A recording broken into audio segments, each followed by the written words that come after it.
I see Danny is off to the races, doing the things. Oh, hello, hello, hello, everybody. Happy Saturday. I know it's hard to find happiness these days, but we're going to try tonight. Um, so Danny is leading by example as always, sharing out the live, going for the heart me. Folks, you want to get right up there, right next to my name. There hopefully is an orange heart. If there isn't, don't worry about it. If there is, click on it and send it. If there isn't, you can just go to the bottom row, look for the gift icon, click on that, and then send the heart me. Not just any heart, there are several. You want to see the heart me. Hello, Nettie. Good to see you. I hope that's how you pronounce it. So we have along with Danny, Johnny, Nettie, Dawn Marie, Proud Blue American, Mr. Dusty, it looks like, Tony Jr. James. That's an interesting name.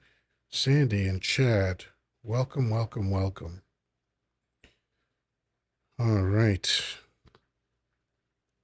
This is Yoddah Live. Today is Saturday, October 4th. Still. And I am Yoddah, spelled Yoddah, because film studios are litigious. And Saturday Chill is devoted to open conversation, no politics.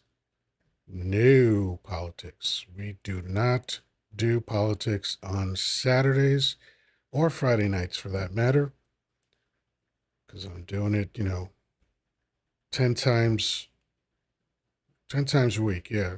Now that I'm going Monday through Saturday, 10 a.m. and 10 p.m., I am talking about politics, usually 10 shows a week. So I like to leave two where I don't have to talk about any politics at all. So here we are. Catwoman, how you doing? 1837 DJS. Lennon, Veronica McGiggles. Interesting. Or Ms. Giggles. Sorry, I read that wrong. Ms. Giggles. And Karen and Jazz Supremo. Lots of interesting usernames. All right.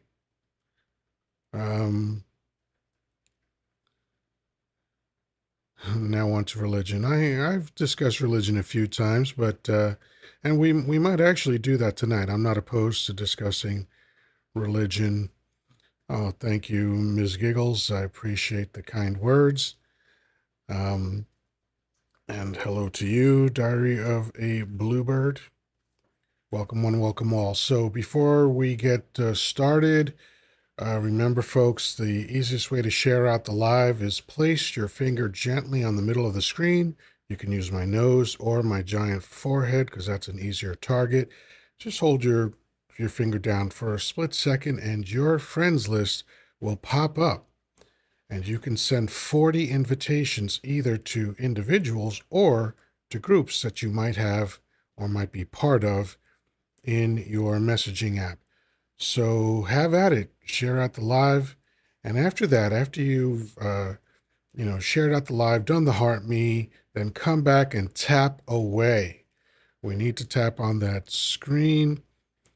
Stomp out tyrants. That's correct, neurodivergent. That is what is on my profile. Thank you for going to my profile and reading that. I'm not sure what the question mark is, but I'm guessing I know. Anyway, let's start off by bringing up Danny, as I always do. And let's see if he accepts the invitation. Looks like he has. Fantastic. Danny, my older brother from another mother, how are you? Well, I watched a couple of good movies this afternoon, Lethal Weapon 4, and then I watched another movie called Lifeline. Was very Lifeline. interesting. Yep. Who was in that? I don't remember the person's name off the top of my head, but I'll get back to you. Now I got to look for it because it sounds kind of familiar, but I'm not sure. While I look for that, let me say hello to another guest here, Junior Achiever. How are you? How you doing, my friend? I'm I've doing been well. following you for a little bit. Oh, excellent. How are you doing this evening? Eh, just really looking for arguments, but I saw you, and it's just like, yeah, there ain't anything I'm gonna argue with you about. And now I'm just curious. I'm not judging you, but I am curious. Like, why are you looking for arguments? Cause I'm bored. I get that. I totally get that. And arguments can be exhilarating. I totally get that too. I don't And then particularly on. like arguments. I do enjoy debates, though. I like Well, debating. yes, you're absolutely correct. But debates don't really happen on TikTok, especially with like Christianity. You can put forth point and it becomes an argument rather than a debate. So I've actually yes, seen you a couple of you are channels. absolutely correct, sir. I've seen a couple of channels where they do debate a couple of guys that are really, really well versed on the Bible, way more than I am. I have a good understanding of the Bible, but these guys are deep in it. They know all the deep cuts of the Bible, and because they're so knowledgeable and comfortable in their knowledge, they tend to gently debate people, and it doesn't descend into crazy arguments. Hey, Spicy Rick is here. How you doing? So You, yeah, you, I to me like the religious conversation is interesting to me. I've been having it most of my life, and I bought a Bible when I was 23 just so I could learn the Bible better. Because once in a while, people would throw up like a Bible verse that I wasn't familiar right, with, right, right. you know. A verse rather than chapter. Yeah, I get you. Yeah, and so then I started getting into it, and then a funny thing happened after I bought the Bible and started reading it. As I got more into debating, I learned that most people who say they believe in the Bible have never read it. At Right. least most people that I've encountered. Exactly. That is what I throw out to all these people. It's just like read your holy book. If you don't understand it, what are you arguing about? Well, the Yes, reason sir. that they Yeah, don't you're read the absolutely holy correct. book is, and this is true for most religions. Like if you look at the Quran, you're not Oh encouraged to read the no, Quran. You're Muslims know encouraged their to go. Bible. Hold on. You're encouraged to go through the Imams, right? And if you're not encouraged to read the Torah, you're encouraged to go through their holy men. I forgot what they're called right now, but it's not rabbis. It's something else. But they they they are the ones that tell you what's in the Torah instead of you reading it. And there's a whole separate book that's sort of a buffer between you and the Torah. So it's a kind of a weird thing. And in Catholicism, what I noticed, because that's where most of my experience was, most people only knew the Bible's greatest hits because that's what's discussed Exactly. in Catholic Church, and they don't know anything more than what the Then priests are what was telling them. described by the preacher? Yeah. Yeah, I learned that pretty early on, and I was fascinated by that and pretty disappointed by that too. But that's why I think most people never wind up reading the book that they claim to base their life on.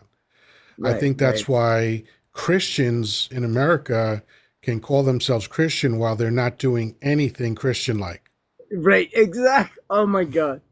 You are the calm voice of what is going on in my head and why I have arguments or debates.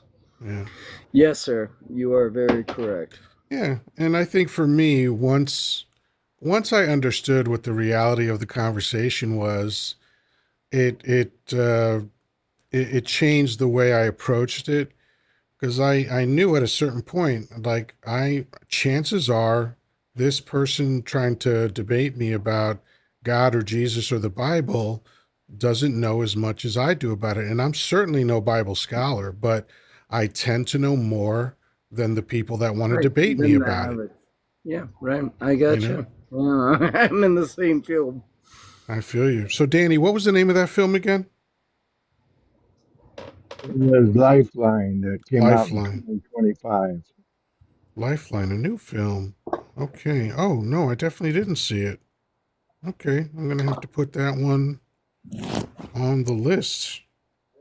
Not a great rating from IMDb, but that doesn't mean everything.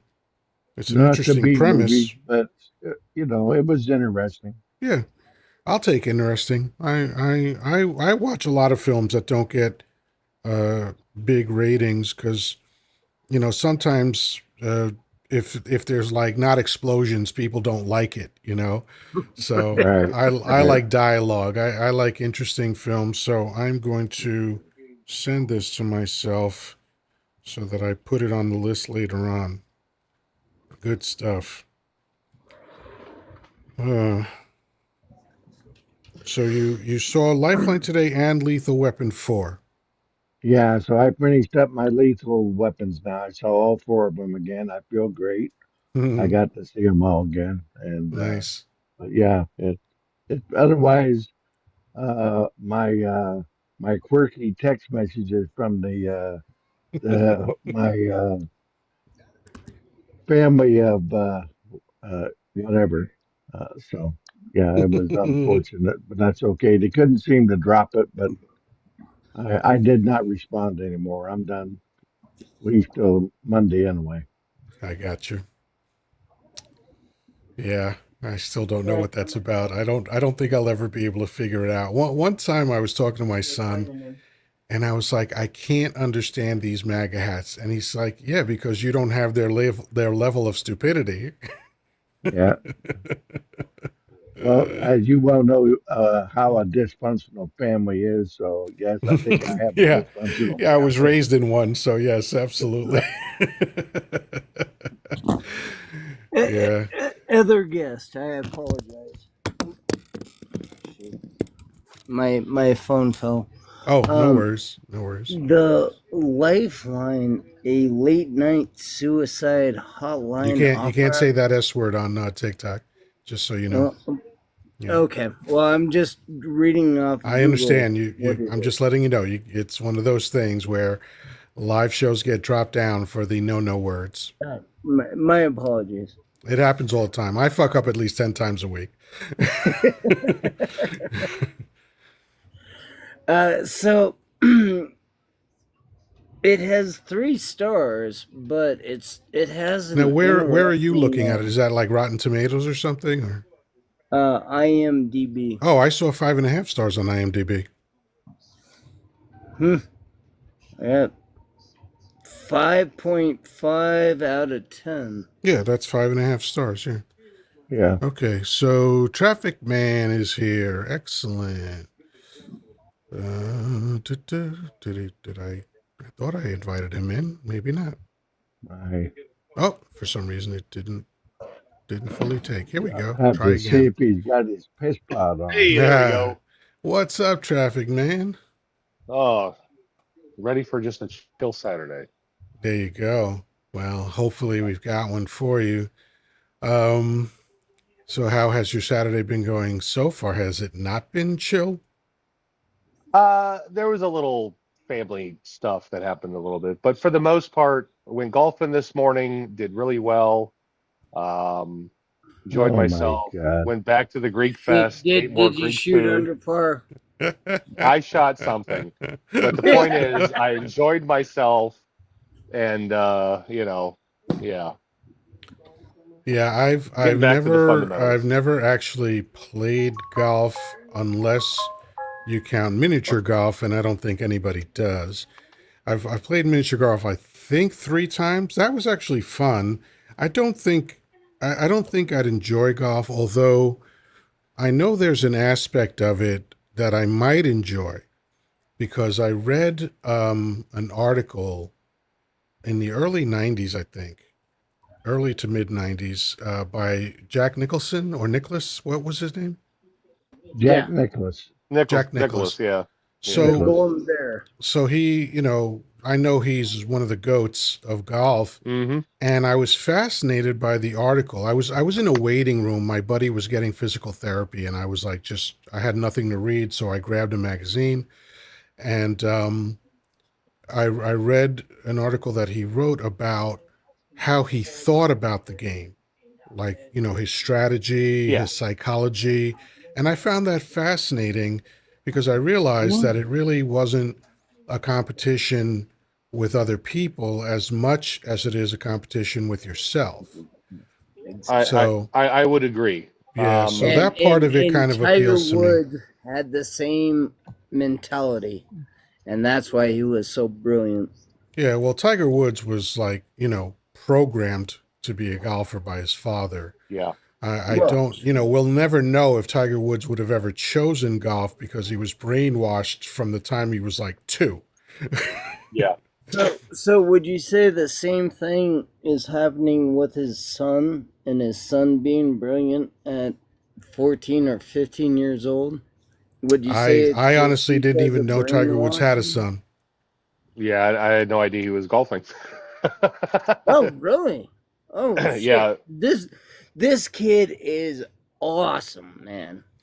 Yeah, I mean, again, if it was the kind of thing where his dad handed him golf clubs at 2 or 3 years old and that's all he's ever known, then you know we'll never know what the child would have chosen. You know. right, right. But Beth says, Well, "Are you familiar with the Green I mean, Prince?" I am not. Yeah, I don't know who that is. please give me a different preface of how you make a brilliant athlete, I think there are other plenty than of train them, brilliant I'm athletes sure. that But weren't programmed to be brilliant athletes.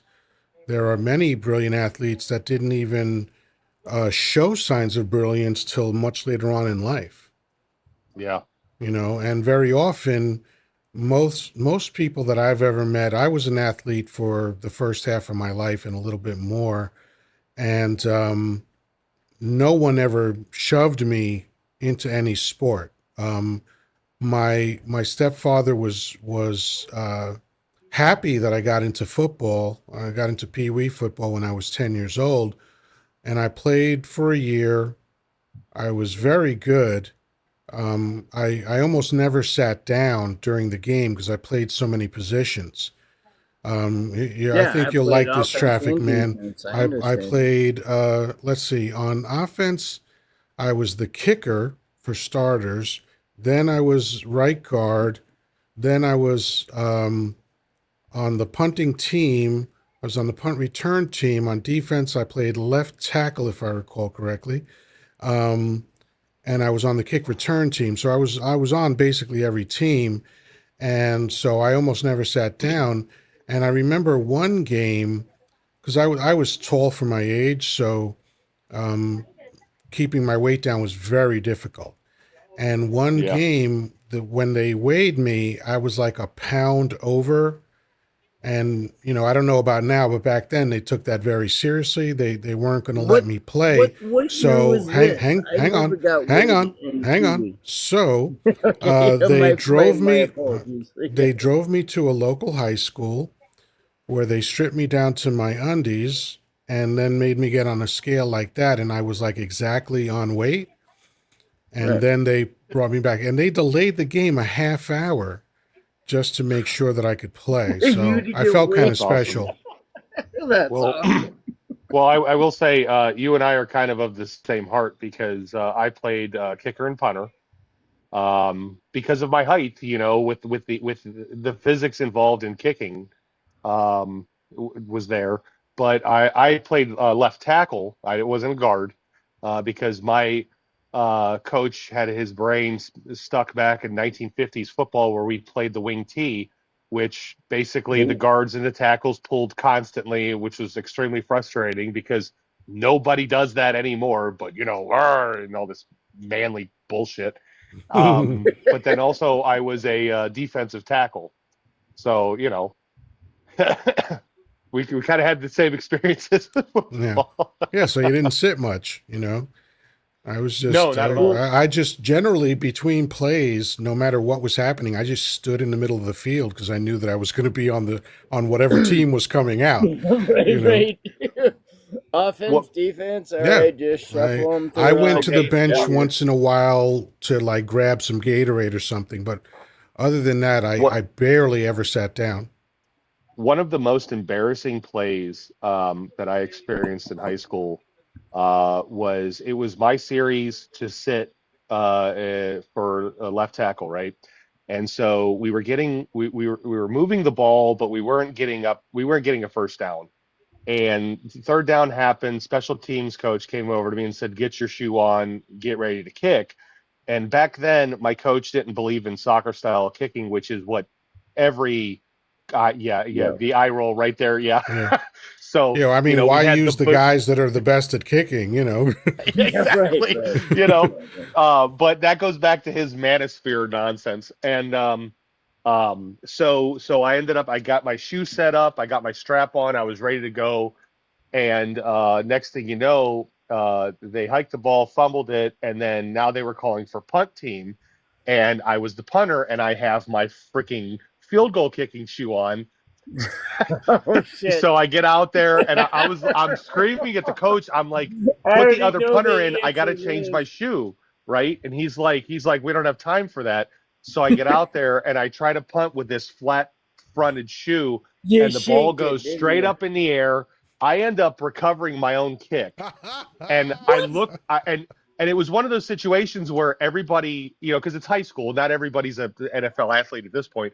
Yeah. We're all kind of looking at each other, and the referee's standing there staring at me like, Like run. move And forward. so I tried to run the ball forward. I got about 7 or 8 yards, got tackled, and whatever. And we That's came wild. back, and yeah. So Well, before we continue, first of all, thank you, Traffic Man, for gobbling up all the roses. Now I have another yeah, live absolutely. goal of Autumn Hearts, and there's 100 of those. So I know we have a small crowd in here, but anybody that feels like buying them up, feel free. So, Beth, what is the Green Prince? I don't think I've ever heard of it. Has anybody else heard of the Green Prince? I am not aware of that. No. Yeah. No. Oh wait, the Green Prince is a true docudrama. It's deep, thought provoking. Okay. The the Green Prince. Well, why don't you live the life of the Green Prince? Be action. That's an odd question. Now I see the first thing that comes up is from 2014. Let's see. What did they say this is about? The son of a founding leader in the Palestine organization, Hamas becomes a spy for the Israelis. Whoa, that sounds Ah, kind of deep. This sounds like the Departed kind of plot. Okay, Oh, interesting. The Departed is like one of the best films ever produced. One of the best films ever stolen. Absolutely. Stolen. Yeah, Stolen from what? stolen from Infernal Affairs, which came out 4 years earlier, and I saw it because I rented it, and Scorsese ripped that off frame by frame. No shit. I'll have to check Yeah, that and I out. and I love that's interesting. Scorsese films, and I think he should have gotten probably 5 Oscars.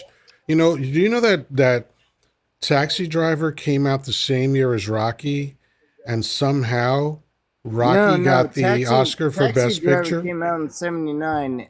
No, it didn't. Rocky came out in No, it '84. didn't. You are incorrect, sir. Well, while he's looking that up, Traffic Man Oh Geniasis no, Chicanas. you're right. Fuck, I'm referencing Rocky Two. Obviously, you're Shit, not I'm listening to sorry. me, Junior. I Junior, didn't hear what Grandpa said. I said Geniasis Chicanas. Oh, Imikala. Yeah. Yeah. Oh, could you knock that horse shit off? Anyway, hello, Jessica. How you doing? It's Greek weekend. It's That's Greek right. festival Who weekend. gives a That's all I fuck? was I don't doing. care. Then he meant in a I This is said, a Malacca. I said, Dominican show. hello, how Fuck are you? Greeks. Anyway, let me try that again. Hello, Jessica. How you doing? Hi, Yoda. I'm okay. How are you? Good. Good, good, good. We were just talking about how Scorsese ripped There you off, go. blatantly ripped off Opa. the film for The Departed. The original film was called Infernal Affairs. I believe it was Hmm. a Japanese film, and I saw it overdubbed, and that's where I learned about Whitey Bulger. Hmm. And then a few years later, I think it was like 4 years later, I saw the trailer for The Departed, and I was like, that looks exactly like the film that I saw from Japan, and it was, although, Were you in Japan? of course not. Scorsese put a couple of touches on that actually were really corny, but other than that, he stayed pretty faithful to the film, like almost exact, I would say. Yeah. Yeah, there are So, so many movies throughout movie history that are that way. They're just blatant rip-offs of other foreign-made movies. Yeah. And then we yeah, pass them off here in Hollywood as if it's something new and right, groundbreaking and right. all that bullshit. Yeah, and by the way, Like, this is a tale as old as time. In 1960, one of my favorite films of all time, Magnificent Seven. I didn't learn till I was older that was an Akira Kurosawa film called Seven Samurai. oh, yeah. Yeah, a lot of directors have ripped off Kurosawa because he was an amazing director. But Quentin Tarantino famously ripped off half his films. Um, the one that he got famous for was Reservoir Dogs, right? That was his first Yeah. release. Whoa! Oh, wait! What film are you referencing that Reservoir Dogs was based on? City of Because Fire, there which is is a no Chinese Japanese film. film. You're right, there's no Japanese film. It's a Chinese film called City of Fire. You're shitting me. I'm not. So, I'm gonna watch City of Fire, and I've been watching your. Let me make sure it's not City on Fire. Let me see. I think it's City of Fire. Let me make sure. Hold on. No, I was wrong. It's City on Fire, 1987, Okay. starring Chow Yun Fat. And when did Reservoir Dogs come out? I think it was like 90 something. Yeah, that Reservoir was 91, I believe. 92. So I'm I'm so I'm a, City I'm a City huge City on Fire came Tarantino out fan. 5 years before that, and it's a frame by frame ripoff. When did Pulp Fiction come out? Was that 94? 94, I think. That was Okay, yeah, yeah. 94. Okay. Yeah, Pulp Fiction wasn't like a complete ripoff, but he ripped off elements of other films, the glowing Sure. briefcase and stuff like Oh that. well, yeah, he ripped off the 70s like Yeah, even completely. I've even never the heard about the Inglorious City of Fire. Bastards was a ripoff of another film called Inglorious Bastards from 1978. Although they spelled it the right way, he spelled it with an E, Right. Bastards. But yeah, he ripped that film off too. That was the probably I want to say one of the last movies that I rented from a Blockbuster before they went bust.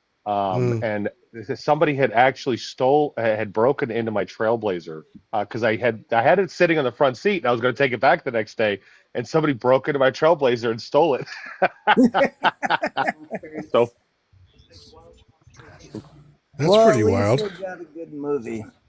So, someone's asking what the Japanese director's name is. I'm guessing that means for Infernal Affairs.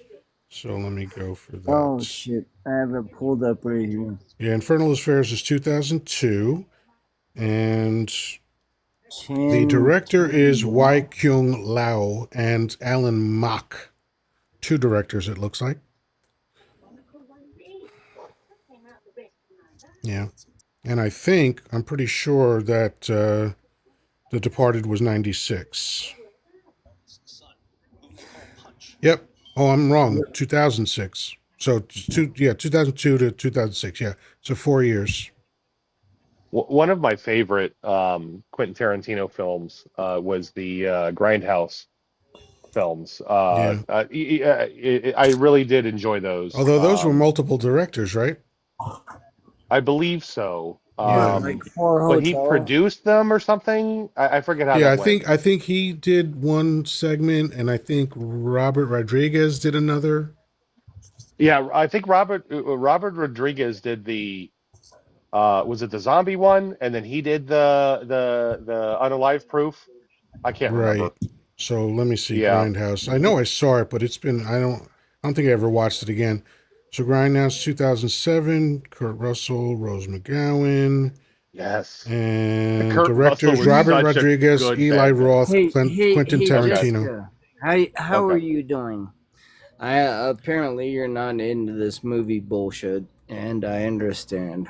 So how are you doing? What's going on? How did you come to that conclusion, and why are you trying to run my live, dude? You're just like the biggest movie buff. So, yeah, you're kind of off track there. Next to me too. Yeah.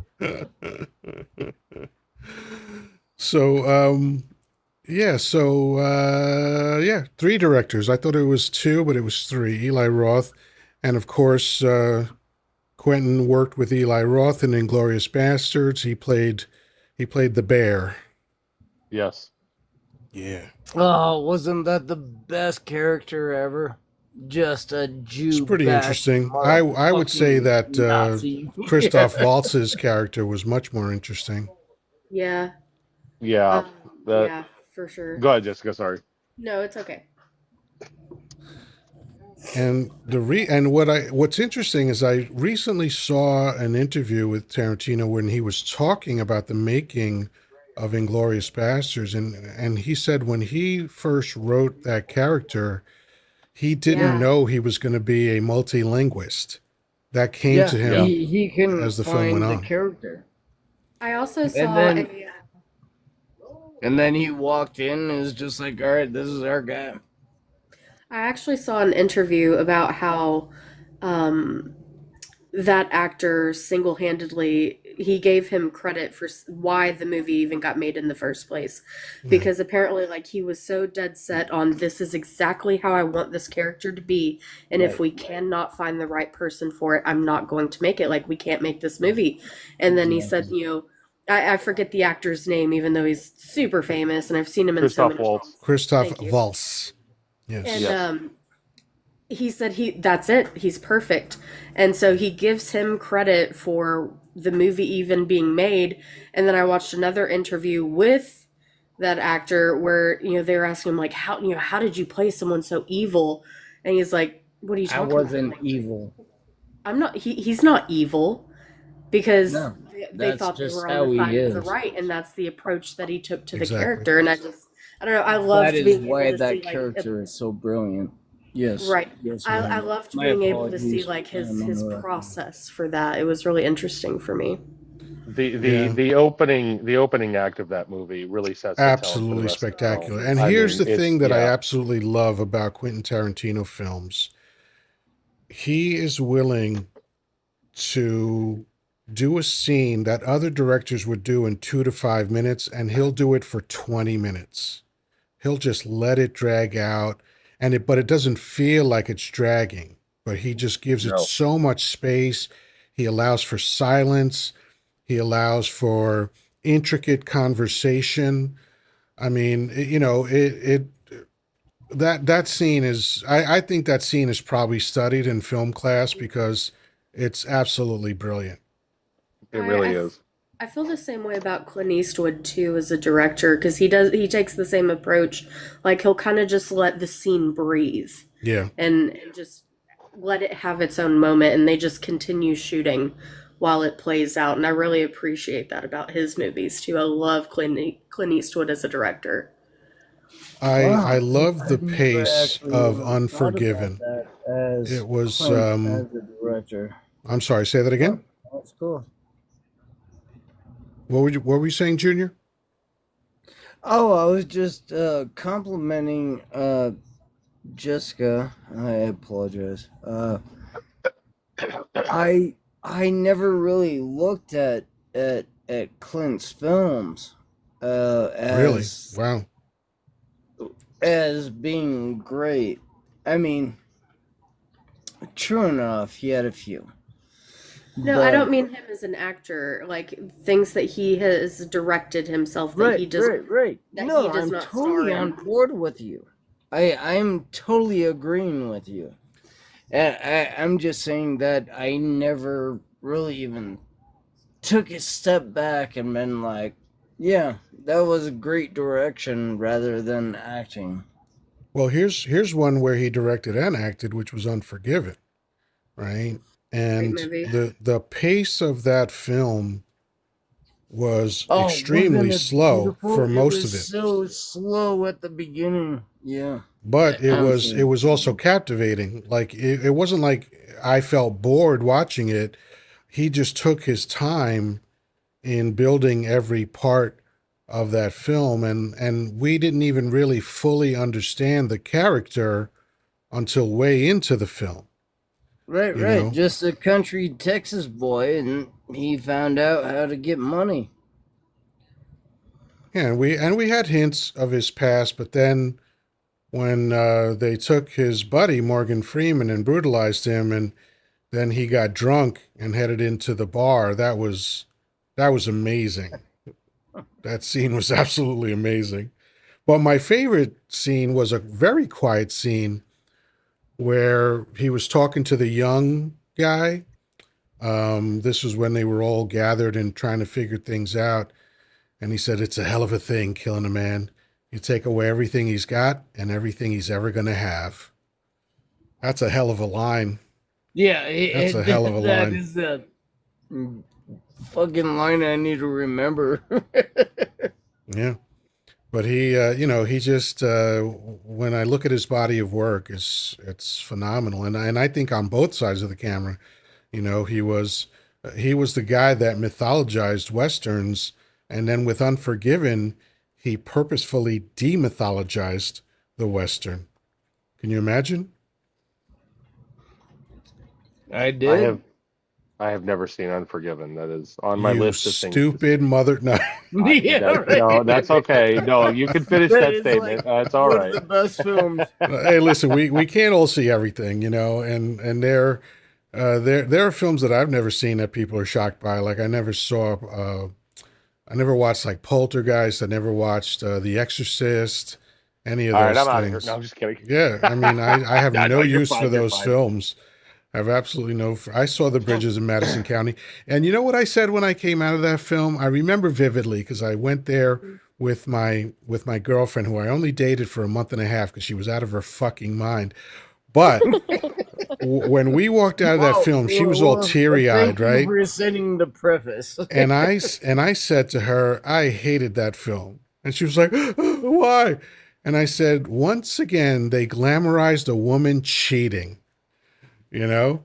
Because whenever a man Yeah, cheats in a yeah. film, horrible things happen, right? Like you get fatal attraction and a bunny gets boiled and a family gets terrorized, Uh-huh. right? But whenever a woman cheats in a film, we get, The Notebook. We get Bridges of Madison County. We get a long list of Notebook. films. The Titanic, right? It's always romantic when women cheat. It makes me sick. Eric said down in the comments because you were talking about movies you've never seen. Eric said Harry Potter. Yeah. I actually saw the first one. I Oh, saw you the made it through the first whole one. movie, huh? Most of it, anyway. Almost. Almost. Okay, okay, The okay. first time I attempted to watch it, I was out in 20 minutes. I was just I was done. And then last week On Harry when I Potter. tried to watch it, yeah, I tried to watch it because I knew we were going to do trivia, and I was like, let me just try to see if I could get something out of watching the film. And I think I made it till almost the end. I think I missed maybe the last 15 or 20 minutes. So, and it was the same thing too. I was sitting there watching, and then You never know, Yoda. Those last 15 to 20 minutes could have been what saved you. Yeah, Yeah, I might have yeah, gotten one right. extra question that I guessed at. Yeah, see, like I I have never watched a Harry Potter movie. I have never watched a reality TV show. I just don't, something about the culture I just don't get. And yeah, that goes back to the late 90s and early The Real World on 2000s. MTV. See, Eric down in the comments just brought up the Lord of the Rings. My Yeah, first, like, yeah. I never read the Like that. books. And my Passed out on first that too. introduction, yeah, my first introduction was the Two Towers because I missed the first movie. So I went into the second movie not having any idea of what was going on.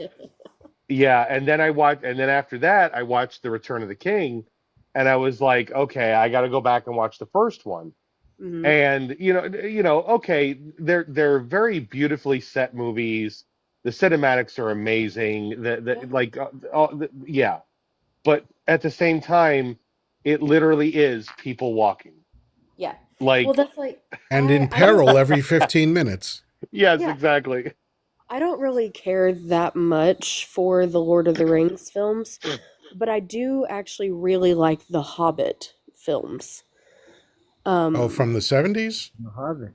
no. They're No, within the yeah, last like 10 to 15 Oh, years. okay. Because in the Um, 70s, Ralph Bakshi made a rotoscope film mhm. of uh, of The Hobbit, The Hobbit. and it was Yeah, very good. That's the first one I ever saw. It was like probably 74. They're Well, no, it must have been before 73 because I think I was in Elmhurst, Queens. Let's see. Let me see if I can find it.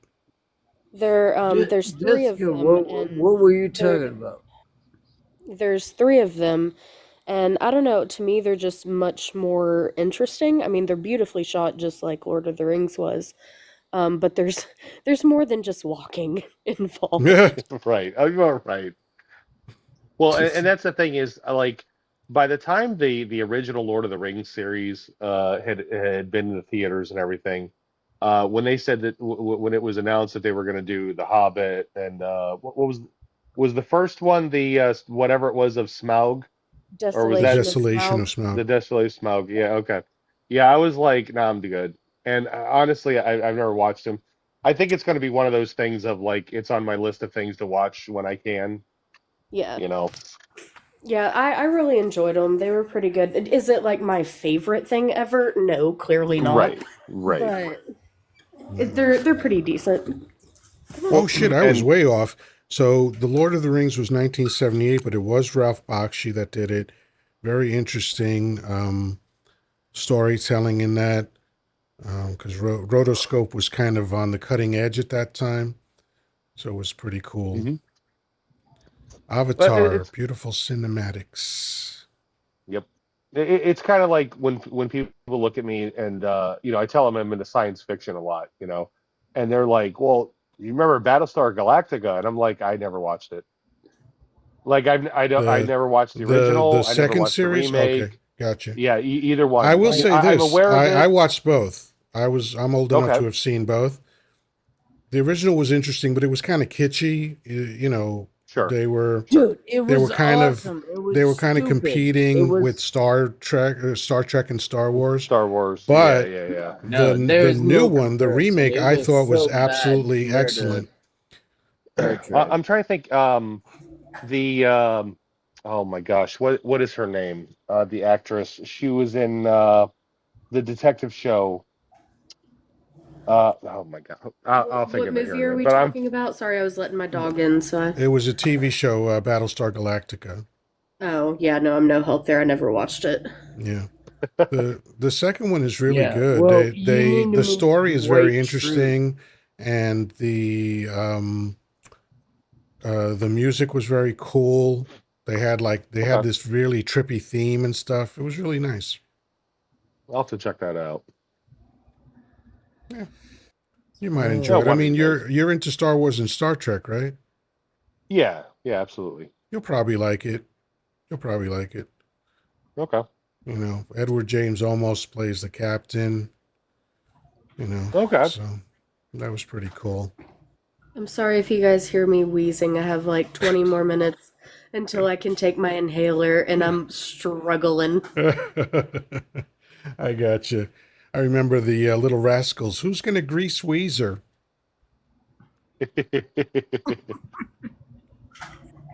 I love the Little Rascals. Yeah. Dear Darla.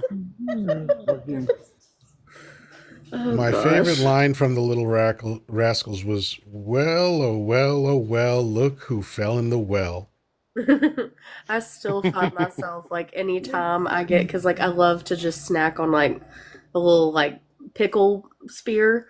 It's like my favorite go-to snack, and so I still find myself to this day anytime I get a pickle out to eat for a snack, like I got a pickle, I got a pickle. It's funny the stuff that stays with us, right? Yeah. One of the things Mhm. that stayed with me for the longest time,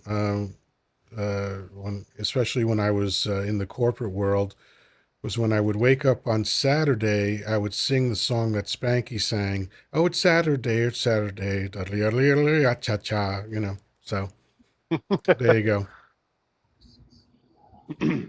I think one of the more obscure TV shows that I was unfortunately forced to watch, I don't know if you remember, was called Dark Shadows. Now, why were you That forced to sounds watch it? that sounds Because my familiar, but I don't know why. well, there was a movie adaptation of it made somewhat recently with Johnny Depp as Barnabas Collins, Mm. and yeah, I know what it. Yeah, I know yes, what it is. Yeah, yeah. the original TV series. I don't remember what channel was replaying it back in the '90s, but I remember every day we'd come home from school, and when my mom would get off of work, she'd come home and it was on, and she would that was what was on the TV because she was like, I remember this when I was a little kid and we loved it.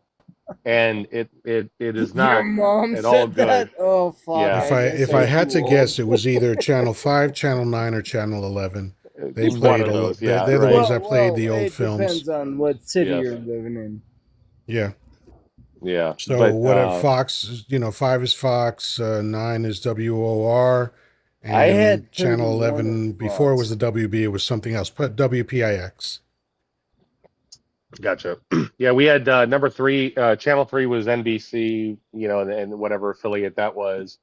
Channel five was ABC and their affiliate, and Channel eight was Fox for us What city was that? in Ohio. Ohio. Okay, like Cleveland, Cincinnati, or just Ohio. Okay. Yeah, he just lived in Ohio. Yes, correct. We don't dox We don't ourselves care. on the Yeah, internet. yeah. Well, and also here in Ohio, we don't care about cities. We're just Ohio. That's very Amish of you. I like that. We ain't There you go. Michigan. I have my Is apple butter ready basically to all it go. comes down to. Here in Arkansas, we're more like region. We don't give a shit about the cities or nothing. Like it's all about the region. Like you got up in the Ozarks, you got like the River Valley, you got the Delta, and then over at the Ouachita Mountains. It's you're in one of those areas. Yeah, on my map, Arkansas, I've got like butt fuckers, cousin fuckers, sister fuckers. That's kind of how I. What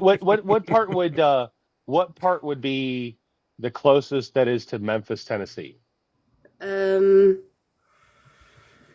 I'd say, fuck, I don't know. Okay. Probably the Ouachita The Mountains. Okay. westernmost city. The only reason I ask that is because when my wife and I went on our honeymoon down to Memphis and everything, we were like, "Oh, look, Arkansas, Alabama, all these states are right here."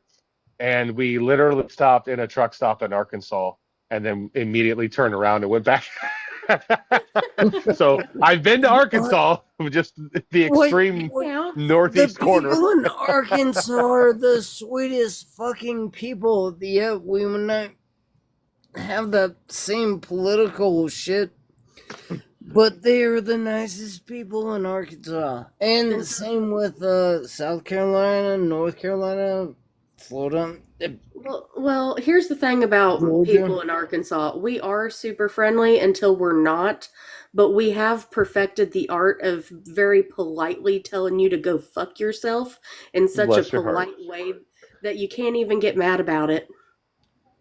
Yeah, There's this that's beautiful. there's I this wish I could. I comedian. wish I could articulate that. There's a female comedian from the South who's in the rainbow community named Fortune Feemster.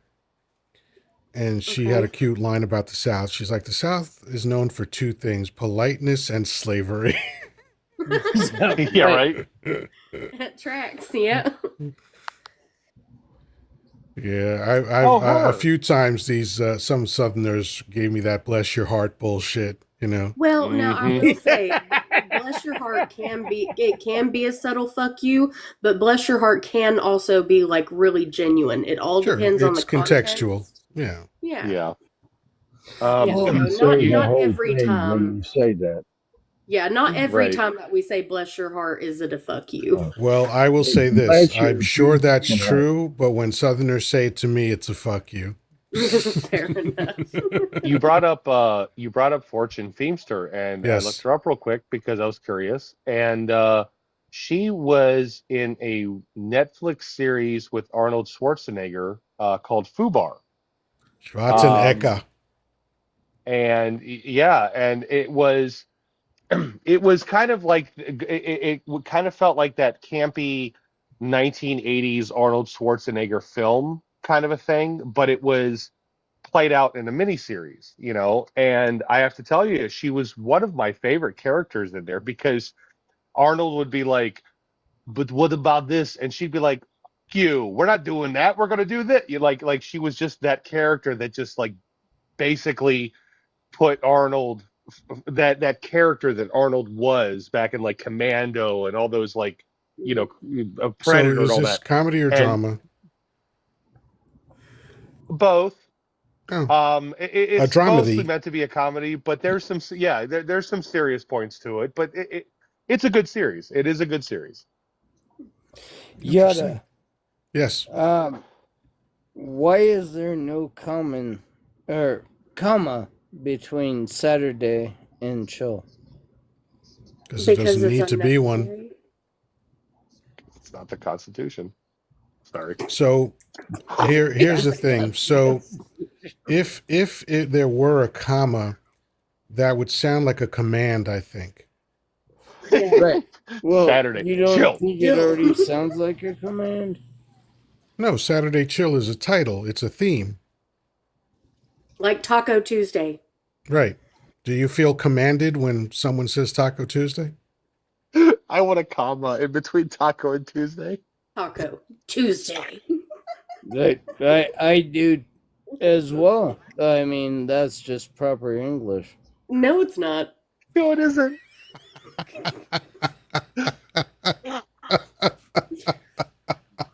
Oh, darling.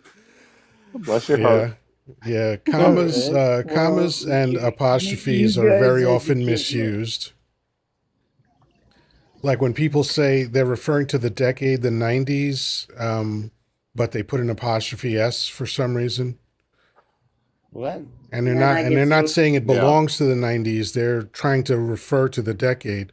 They'll be like, "Oh, in the 90s, blah blah blah happened," and they put an apostrophe S. I'm like, "Nope, wrong. Right. It's actually apostrophe 90S. That's how you would write it correctly." Right, Yes. because you're cutting off the 1-9 in the beginning of it. Yeah. That is correct. Correct. Stop showing off, traffic man. Let me just say this. Saturday, comma, chill. It's saying two different statements. I mean, Yeah, You and I'll don't tell you need what, to when you have your live on Saturday, you can do whatever the fuck you want with the title.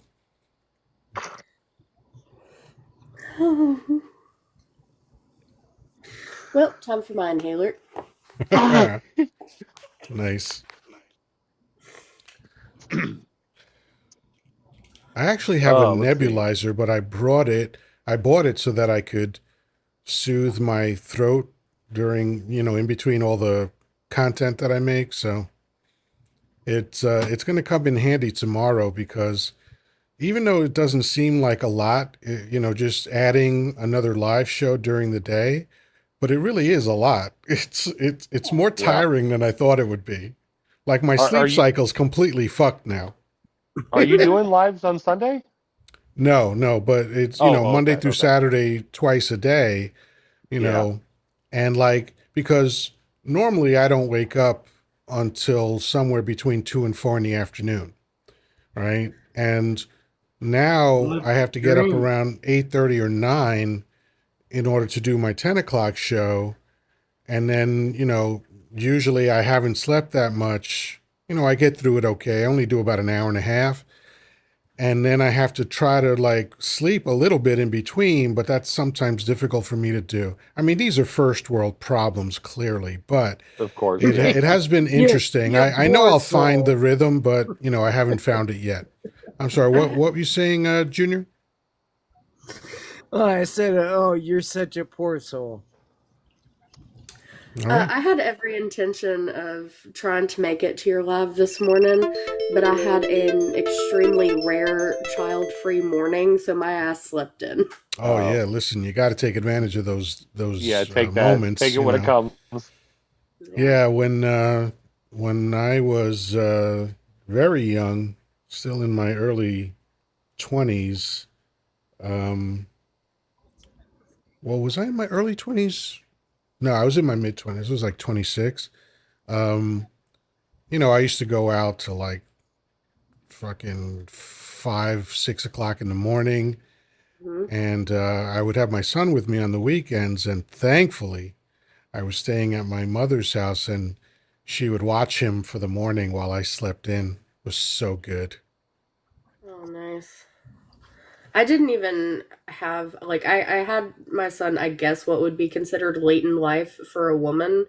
I had him 3 weeks before my 27th birthday. That's not that So, late. Late in That's not life. late in life. Shit, Really? Jesus. well, for like in my area, like most women in my area will have usually already had their like second child by their early 20s. We have children very, very young here. Which I mean tracks Arkansas is like at the scraping the bottom of the barrel for teen pregnancy rates, right? Like my graduating class was 400, and like probably a third of the girls had already had at least one child. Jesus, that's Jeez. wild. Well, Yeah. listen, if it makes you feel any better, there was an episode of Law and Order that referenced one of the high schools here in my county with the extremely high teen pregnancy rate. Mhm. Yeah. So we do have that, I guess. Yeah. And it seems to coincide with the places that are the most religious and the most opposed to teaching children schmeck's ed in school. Almost as if Absolutely. abstinence only, Smek said, isn't effective. Gee, who'd have Right. thought? Yeah, I And you know what know. I How really about that? love? I love these wild religious people that make their children take purity pledges. Oh God, like Hmm. Mike Johnson. Yeah. Right. Well, and Mike Johnson is like everything we assumed he was. Yeah, Yeah. Right? Yeah. yeah. But like what I found hilarious was when I learned that STDs were rampant for these people that took purity tests because they did everything Yeah. but the Yep. regular Yeah. penetration, and meanwhile they were doing ass stuff because Yeah. that was Yeah. the loophole. The bunghole was the loophole. Liter- There's an actual parody song. This is a thing that actually exists. It's Yes. Yeah. F me in the A Mikuchi, right? because I Didn't love Mikuchi do it? Jesus. I can't remember who Yeah, does it's it, but the I forget the name of the band, but that chick Mikuchi, she's part of it. Hold on, shit. yeah. It's literally the loophole. Yeah. Yeah, F me in the Sorry. A because I love Jesus. Yeah. Yeah. Yeah. yeah, by Garfunkel and Oates. There you Yeah, go. Yep. yeah, and it's the two Fucking women, Garfunkel notes. and the one of the women's last name is Mikuchi, which I think is kind of appropriate. Yeah. A Hmm. little on the nose. Yeah, but it's but that's the thing. It's like Jeff Goldblum said in the first Jurassic Park, life always finds a way, right? So when you tell people that the way God made them is not the way they're supposed to feel and act, they still wind up doing that stuff because that's how we're built, you know? They find a way. Yeah. Yeah, that's why priests do the horrible What shit that has they do because nothing to do you're Yeah. with taking our one of the biggest discussion. drives in their lives away from them for no reason except, cruelty or something. I don't know what the Yeah. fuck it is, but Discipline. but they Yeah. get crazy and they do outrageous shit as a result. Sir, you are a very intelligent person. How do you Thank you. believe that there is a God? He doesn't. Say that again. How do you believe that there is a God? Why did you make that presupposition? Because you just mentioned God. People Yeah, I can talk mention about unicorns too. That doesn't mean I believe in them. Oh, I am the unicorn. All right, so you're spiraling into something that I have no idea. But here's the thing. Dude, I can you're anything awesome. like You're I said. I awesome. said dragons. I said hobbits. That doesn't mean I think those things are real. Right, dude. I'm just fucking with Even you. even You're even when I awesome. blast You know off in a how to- chick, I've said "oh you God" a know few how to times. That didn't mean respond to anything shit. to me. Yeah, you know how to respond to shit. Christ, Yoda. Was it the blast off part? Yeah.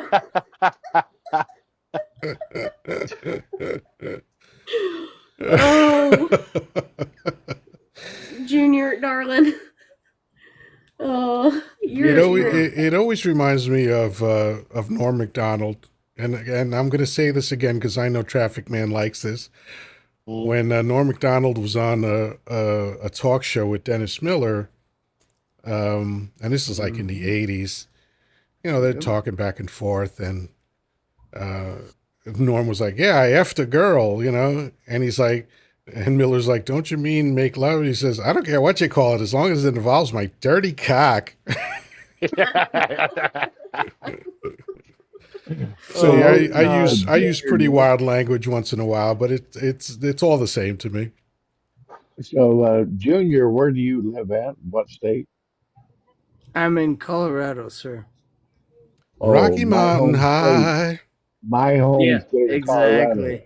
I can't Go, believe John Denver. you sound like you lived in Dumbfuckistan, but Colorado's not there. Ooh, Jesus fuck. Where in Jesus. Colorado, if you don't With mind that me asking? southern accent, I can definitely school you. So let's go. Oh, you're Oh, you're gonna gonna school school this Danny? old Oh, I man. got to sit back and watch this. Yeah, you go right Wait. ahead. Yeah, man, All you right, tried to all right. school this old So retired. what is your belief First off, in do you know how a theology? conversation works, Junior? That means I talk, you listen, and then you talk and I listen. And you're All not right, doing go that. ahead, girlfriend. Before we get into Oh, that, I dude. don't even see how Danny So, is the one here with a southern accent. I've Yeah, got more of a southern accent than well, he's Danny a yeah. does. transplant. He didn't grow up in Colorado like I did.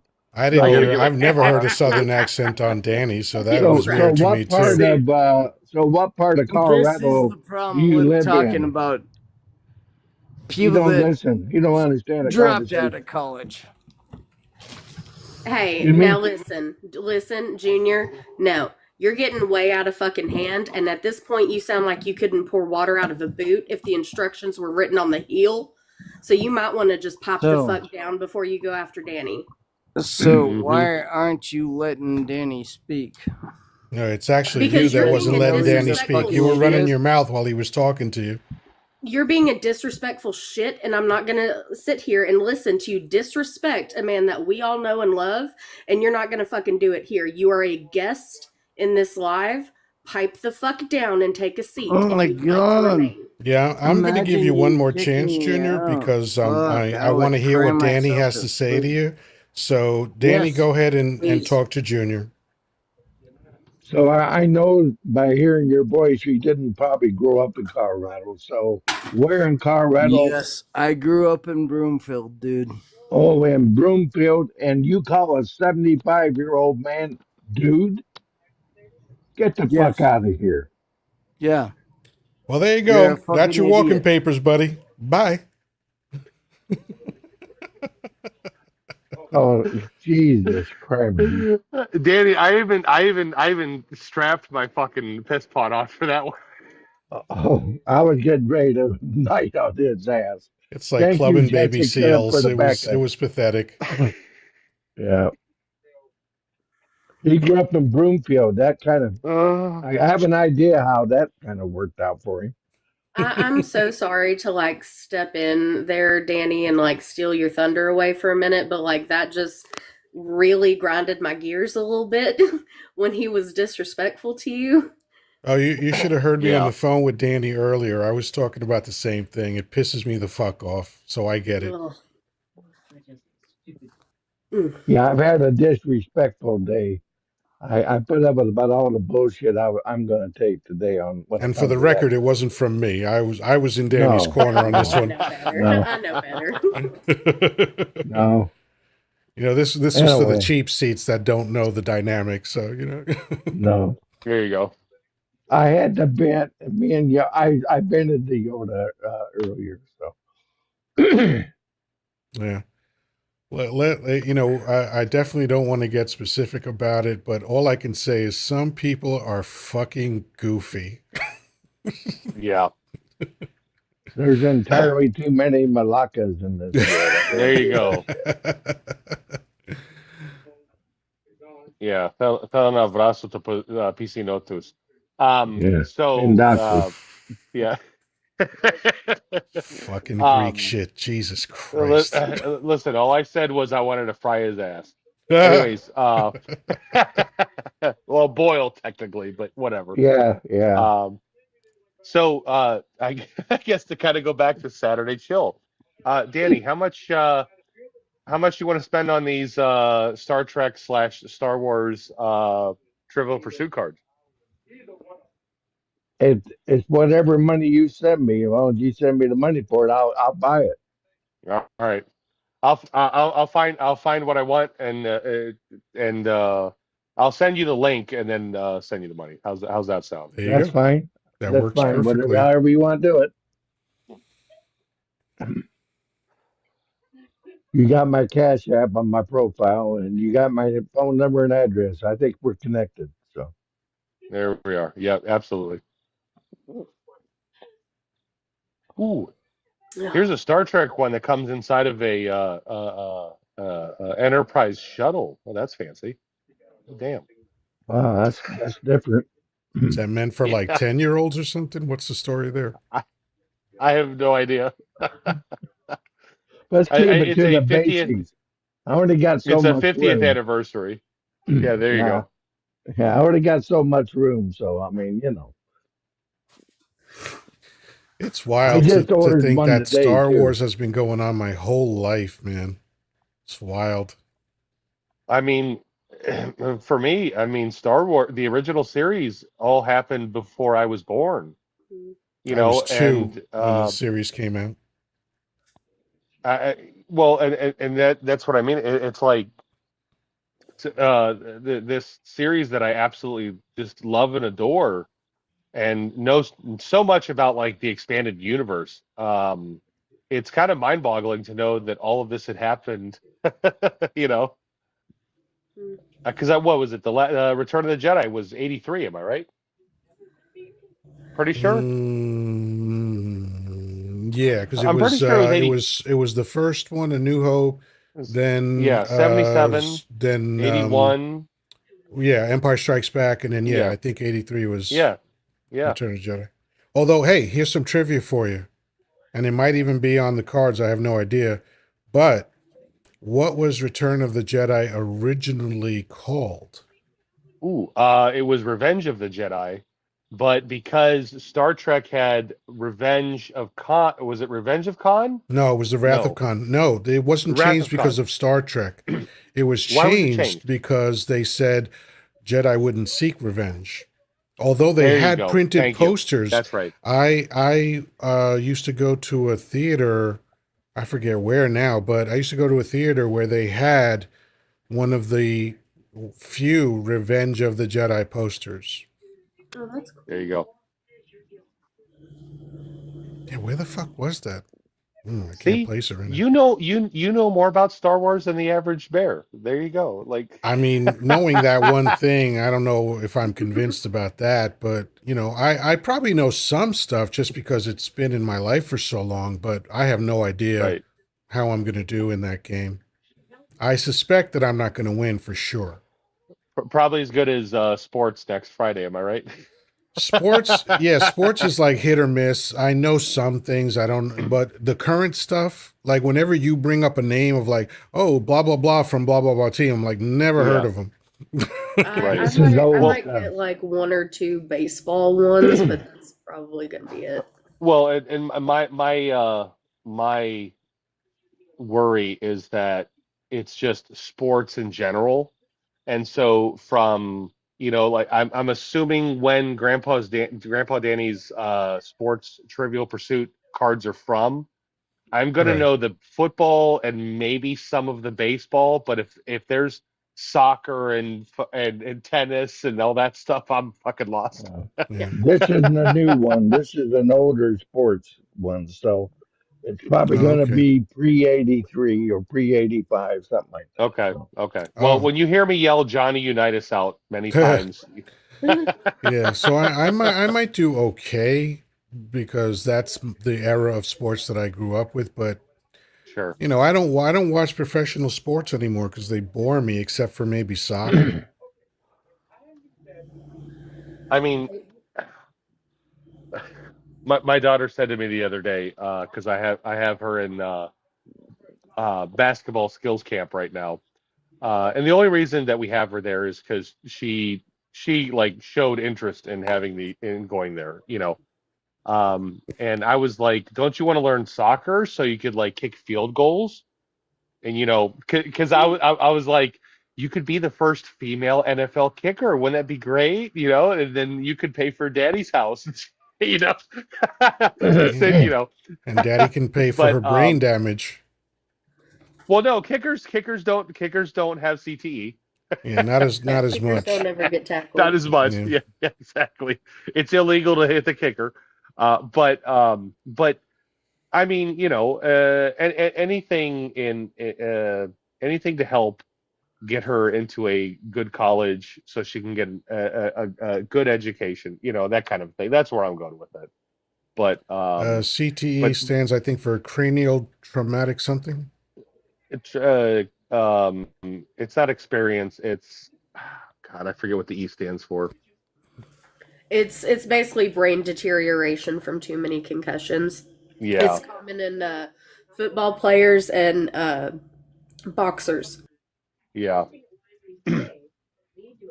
And I'll tell you, as Okay. somebody who like only played at the high school level when it comes to football, even during practice, like you got your bell rung a lot. Yeah, by the way, you know, so whenever you hear that phrase got your bell rung, what that means is mild concussion. yeah, And by yeah. the way, There CTE were stands for chronic traumatic encephalopathy. Encephalopathy. Yeah, okay, there you go. okay. I, I I will almost tell I you, almost pulled an acetaminophen thing. Aceta. Well, Aceta you what? left out Aceta the. who? How do I we say saw her the this? other day. You forgot to say. Yeah, you forgot to say. How do we say this word? Um, That's right. but I no, can't pronounce no. this fucker. I'm out of here. There were yeah. But there were multiple times during my tenure or whatever in football where you know I got my head hit pretty hard, and then Yeah. like later that We were night we were I thought, getting oh, we I were have a getting stomach mild flu. concussions weekly. Yeah, I don't think I ever got through a game without getting my bell rung at least once. no, That's why I'm and so cool with living in the one area that doesn't have a football team, and my son is in baseball. there you So go. unless he gets like nailed with a fastball straight to the dome, I think he's gonna be good. Yeah.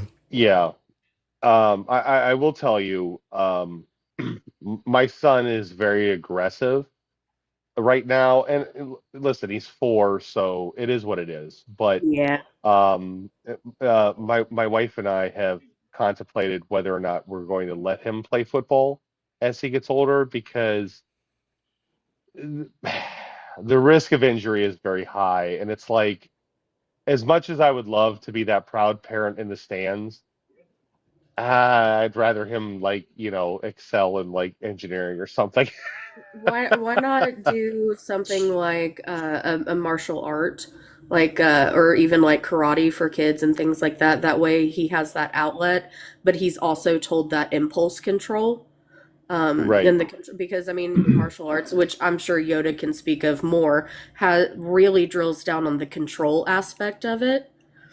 And so that might be good for him. Give him an outlet for that aggression, but still teach him the control and how to control those impulses. Is he basically just pissed off because you're his father? Is that what's going on? No, no, no, no. He's just he's just a little human male that's very So, aggressive.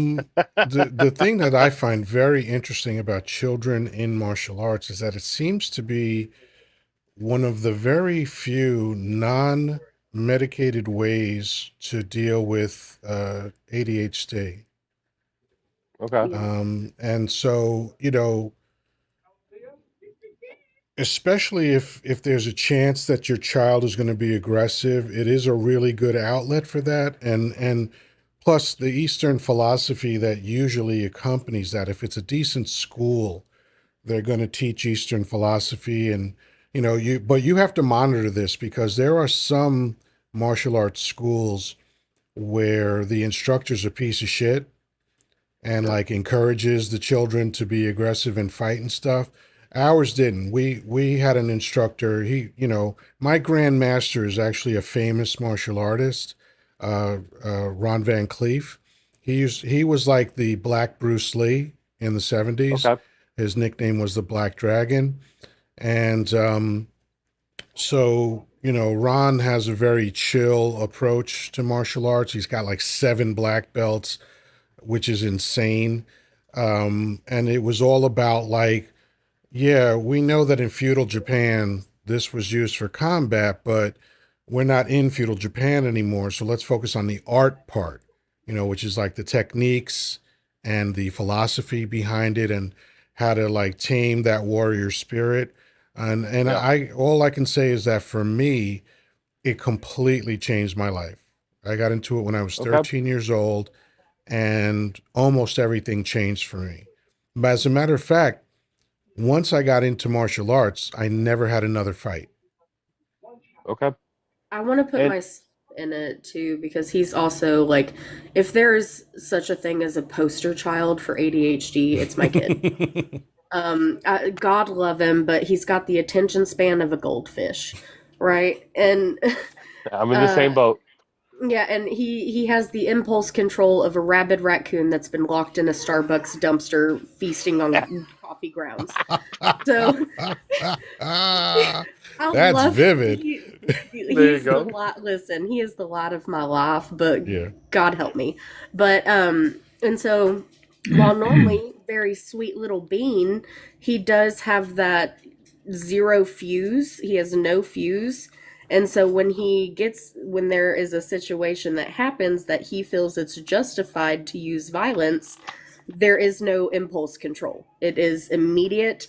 And so I want to get him into a form of martial arts to try to help him direct that and have that know when and where is appropriate and what situation is, and Right. to just, I don't know, kind of help manage that, but in a very constructive way.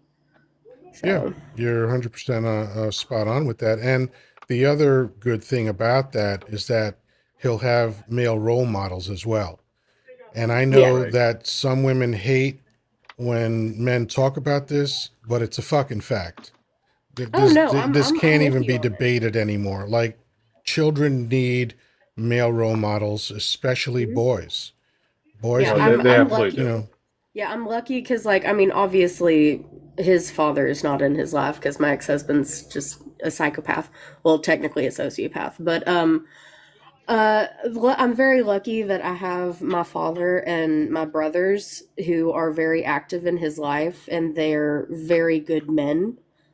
Right. I am like whatever the opposite of daddy issues is, that's me. Like my father is the best man that I know, Right. and him and my son are like best friends. So I'm very lucky in that regard that he does have really good, strong male role models. But I don't know. I feel like he could also deal with like I think that it would help him to have ones outside of the family as well. Yeah, because it's a different vibe altogether, you Mm-hmm. know, Right. and he'll Absolutely. see different perspectives. And in the paradigm of a martial arts class, he is going to have to behave in ways that generally nobody has to behave. Because what the good martial arts schools, especially if we're talking about karate, they tend to keep a lot of Japanese tradition. Like you wind up counting in Japanese, and you learn about certain aspects of Japanese culture, and it's very ancient. This comes from from when the world was young. So I find it to be a very very useful tool in dealing with any child in any circumstance, but certainly like I think it's excellent for girls because unfortunately in the world, if a girl is going to be attacked, we know who's going to do it. So it's good if she has some technique to help her deal with that. And for boys, it becomes a thing where they get to manage those types of feelings so that they don't get violent. Yeah. Yeah, that's why I Unfortunately, never I had another fight. That's why, because I was a violent child because I was raised in a violent neighborhood and I had to fight all the time. And I never enjoyed fighting, but it was just something that happened constantly. it was And part of so, survival. yeah, when I went, and it was one of those things where I was just curious because, as I mentioned earlier, I've been an athlete all my life. And the only reason I was ever at least average or above in sports is because I was a good mimic. So I could see what people were doing and I could figure out how to do it. And one day I remember I saw an advertisement for a tournament happening in Madison Square Garden. And there was a photo of Ernie Banks, who is a legendary martial artist, on it. And his leg was straight up in the air, right? One leg on the ground, the other leg straight up in the air, which is a famous like martial arts thing, right? So I ran around my living room trying to figure out how to get my leg up there, and I couldn't do it. So I was like, "Ma, I want to take karate," and that's how I got into it. And out of sheer dumb luck, in my little tiny town of Malvern, Long Island, population 25,000, 1 square mile, one of the students of Ron Van Cleef had a karate class right next to the flower shop and the post office. And I got in there and it felt like the perfect place for me, and it changed everything about my life. That's awesome. I am like I know that you've spoken previously too about the relationship that you've had with your mom, but I'm glad that that was something that she was just like, all right, yeah, sure, and like was on board with letting you do Yeah, what's because weird is it was like life changing for everything you. athletic they supported me in. Um, that was like the only thing, you know. Like I mean, yeah, they did the basics of like food, shelter, and clothing and stuff like that. But Right. when it came to the emotional stuff, when it came to like teaching me things, they were nowhere to be found. My stepfather never gave a fuck. He wanted to bang my mother. He wasn't interested in me. And it showed as I got older. He just like he never even like the only time I got his attention was when I got into football. And Mm. but I will say that I will give him credit for one thing. When I went back for the second year of football, so it was Pee Wee football, and then whatever the next level was when I was 11, I went in for a couple of weeks and I didn't want to do it anymore because I constantly had to be dieting and I hated that shit. You know, because I was tall, I was usually like right on the margin of the weight. So I finally was like, you know what, I don't want to do this anymore. And they called my stepfather to have a meeting to try to convince me to stay in. They were just talking about how important I was to the team, blah blah blah. I mean, it was very flattering and all that stuff, but I was just like, yeah, I'm not interested. And my stepfather, to his credit, was like, well, when my stepson makes a decision, that's pretty much it, right? So I'll give him credit for that. That's the only thing I could think of that that he ever did. That was kind of cool. Yeah, luckily, um, well, I mean, obviously, I'm not a small human. And the one nice thing about in high school, we didn't necessarily have to watch our weight, kind of like you did. It was actually more um, expected that we would overweigh people during the announcements during the pregame and stuff, just to kind of like mess with the psychology, on the psychology aspect of the opposing team, and be like, oh yeah, this guy, like me, he's 6'7", 245 pounds, and it's like, I just weighed in at 225. What are you talking about? you know. But Soaring I above will tell tyranny you, just said something funny. He said, I stopped wearing my Krav Maga hat because I didn't want people thinking I was MAGA. And an interesting there you trivia, and go. I just replied to him. Krav Maga was the last art that I studied. It was right before C19. I watched a documentary on martial arts. There's this what the fuck is his name? Oh man, shit, Frank something. He's in the new Sylvester Stallone TV show. God damn it, his name is. Has anyone watched the new Sylvester Stallone's TV show? I I, haven't, but my brother keeps telling me that I need to. It's I, fun. I've been very It's not like interested a in watching great it. show, Yeah. but it's a fun show. What's it called? What's the name Tulsa. of it? It's called Tulsa. Yeah, No, I'm sorry, Oh, Tulsa Tulsa King. King. Tulsa King. Mm. Yeah, Yeah, Tulsa I'm King. Yeah, watching there it. you I'm go. watching it. Yep, I'm watching it. yeah, Spoiler alerts, isn't that's the one where he's Sylvester the Stallone. mafia guy that moves down kind of thing? yeah. Yes, Okay. Sylvester Frank Grillo. Stallone is the lead. Okay. So Frank Grillo is a longtime martial artist, and lately he's been getting a lot of work in like mainstream shows. But he did a documentary back in 2019 about martial arts of the world, and I watched it. And I had known about Krav Maga. I was very familiar with, the concept of it, but I had never heard an Israeli talk about Krav Maga, and it's an Israeli art, right? And so when it got to the section in the documentary about that style, and I heard the Israeli talk about it, as soon as it ended, I was like, I've got to join this class. I've got to find a class. I assumed I would have to go into the city to find it, but instead, there was a class 10 minutes from me. And so I went, but unfortunately, when C19 hit, I had to stop. But I was there. I think I got like 6 or 7 months in. I mean, I was beaten twice a week. Like they just, I came home with bruises all the time, but I fucking loved it. And plus, I was the old guy in the class, but I kicked the shit out of the younger guys usually. But yeah, that was fun. And Israeli martial arts, the reason why it's so intense is because, as we know, before they went nuts, the Israeli military is just surrounded by enemies. So they're a very Sparta-like society, right? When you're 18, you have to go into the military, all that stuff, right?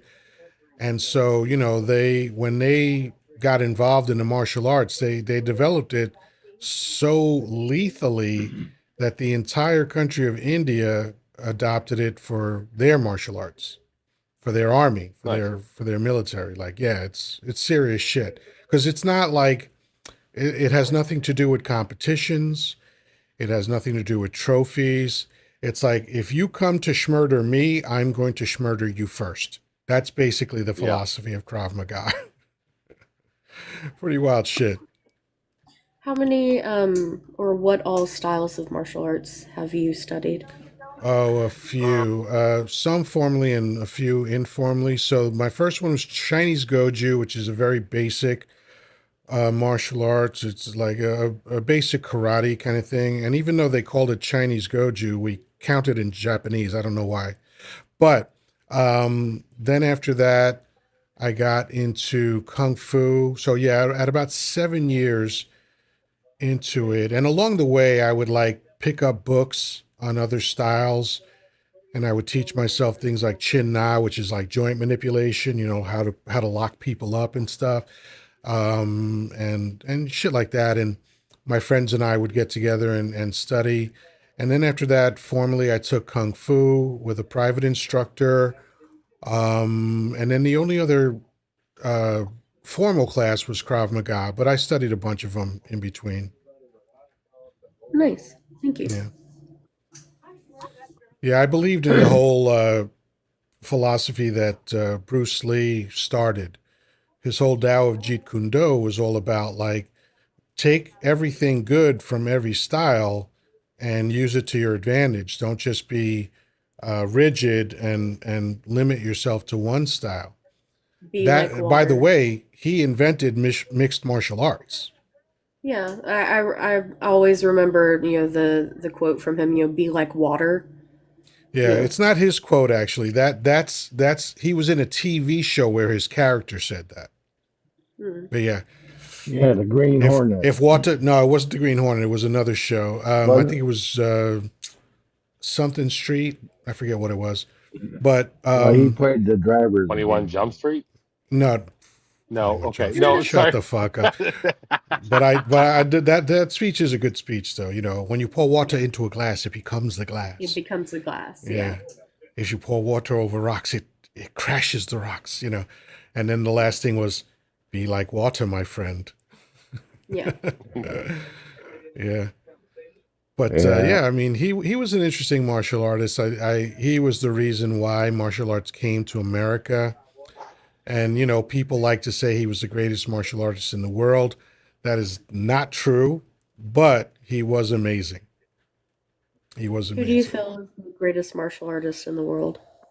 It's not like it's really a class of martial artists. It's like the old school guys, the guys that like invented the arts. Mm-hmm. Like Ip Man. Ip Man is the guy who taught Bruce Lee. Mm-hmm. So it's almost impossible to be better than your instructor, Yeah. right? Because he's going to teach you everything you know, but you're not going to know everything he knows, right? Right. And so guys like that, like the guy who invented oh fuck, not Tai Chi, Steven Seagal's martial arts. Oh, I have something to ask you about that as well here yeah. in a Yeah, me minute. too. Yeah. Yeah. Yeah, I already know the question. He's a legitimate martial artist. No, Steven I know Okay. Seagal. that's not the Okay, Right. got it. question. All right. So hold on. Steven Seagal's, I don't know, for some reason I'm not remembering what Steven Seagal's style of combat.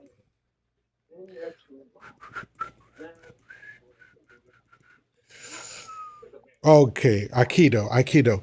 So Aikido Okay. was invented by this little Japanese dude, and if you saw films of him, even when he was old, and I mean like in his 80s, he could wipe the floor with almost anybody, Mm-hmm. right?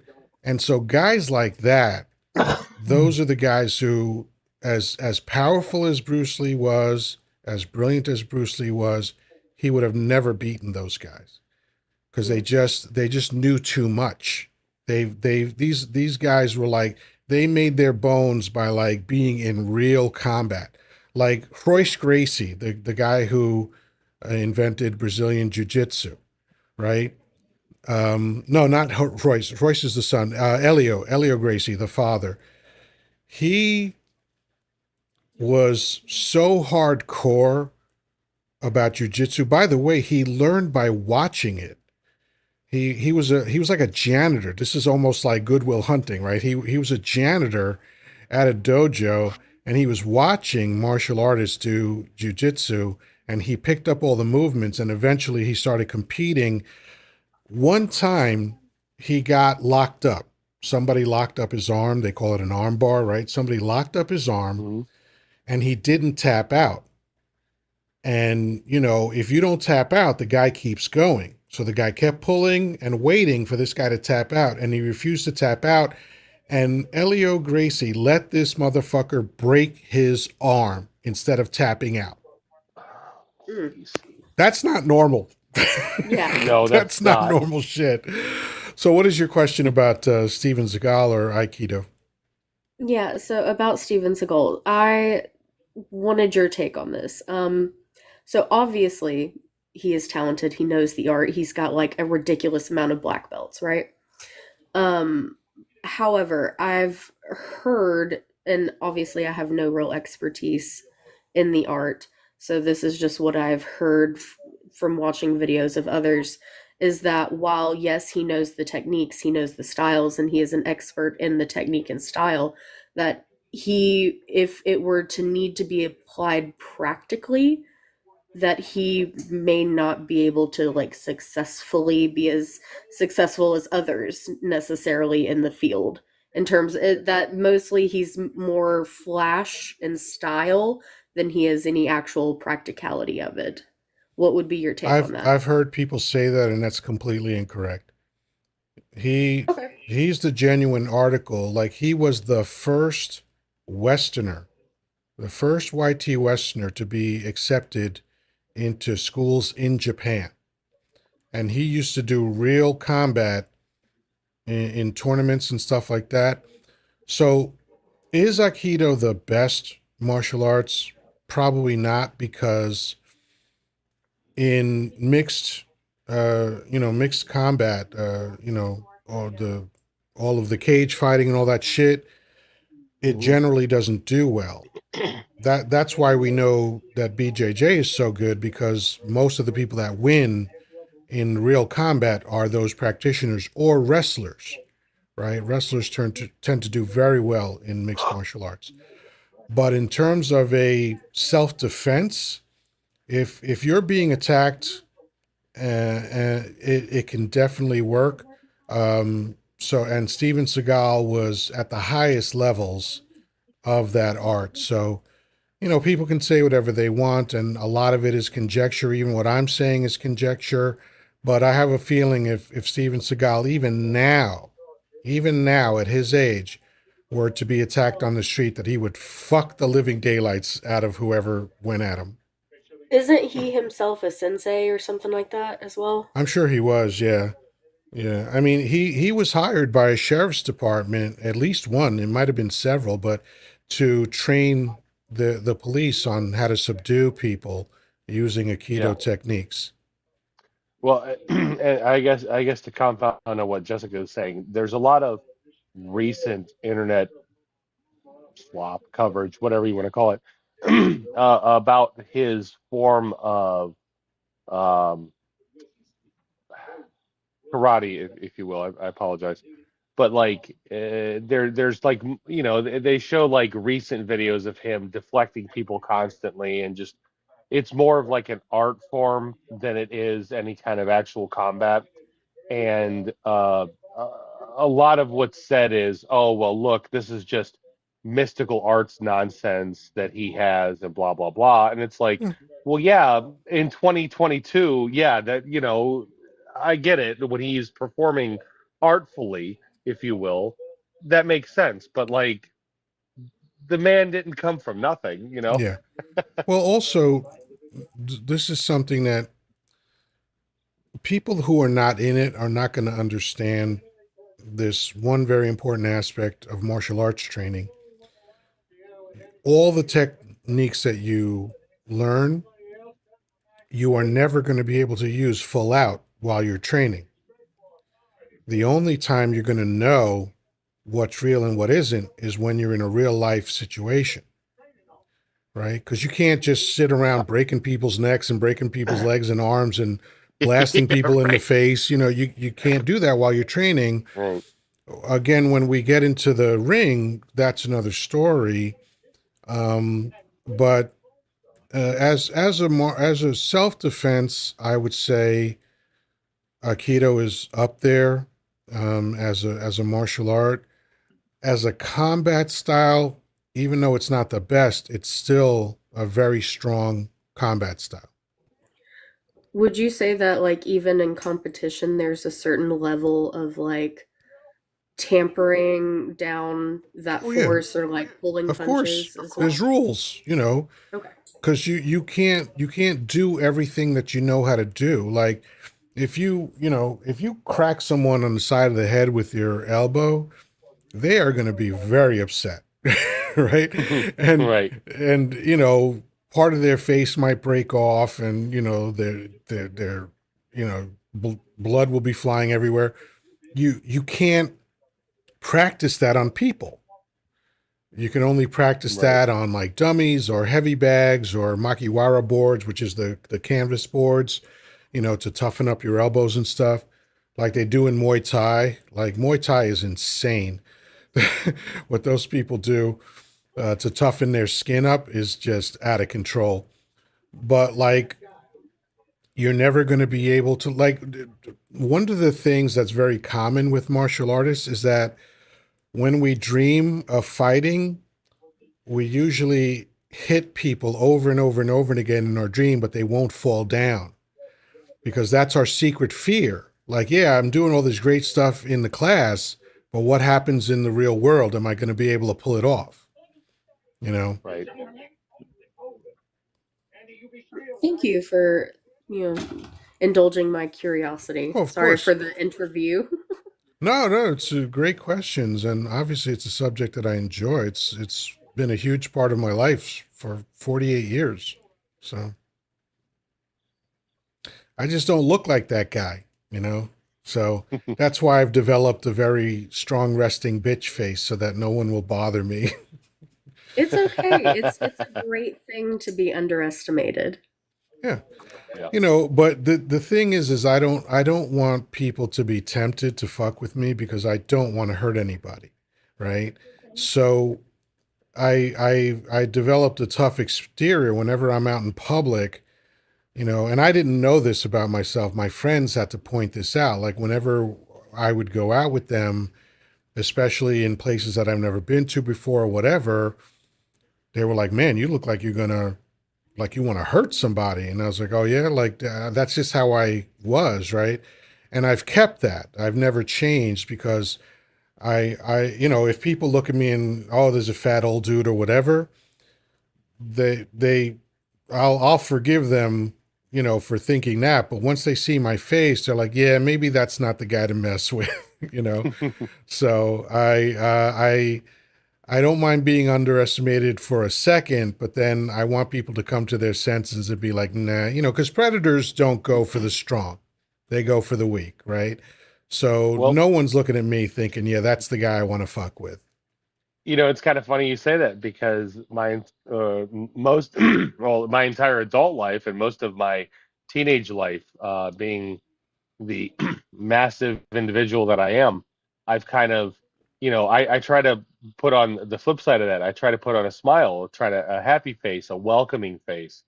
And, there are people that don't want to associate with me because they're like, you're big. I don't want to intervene with that.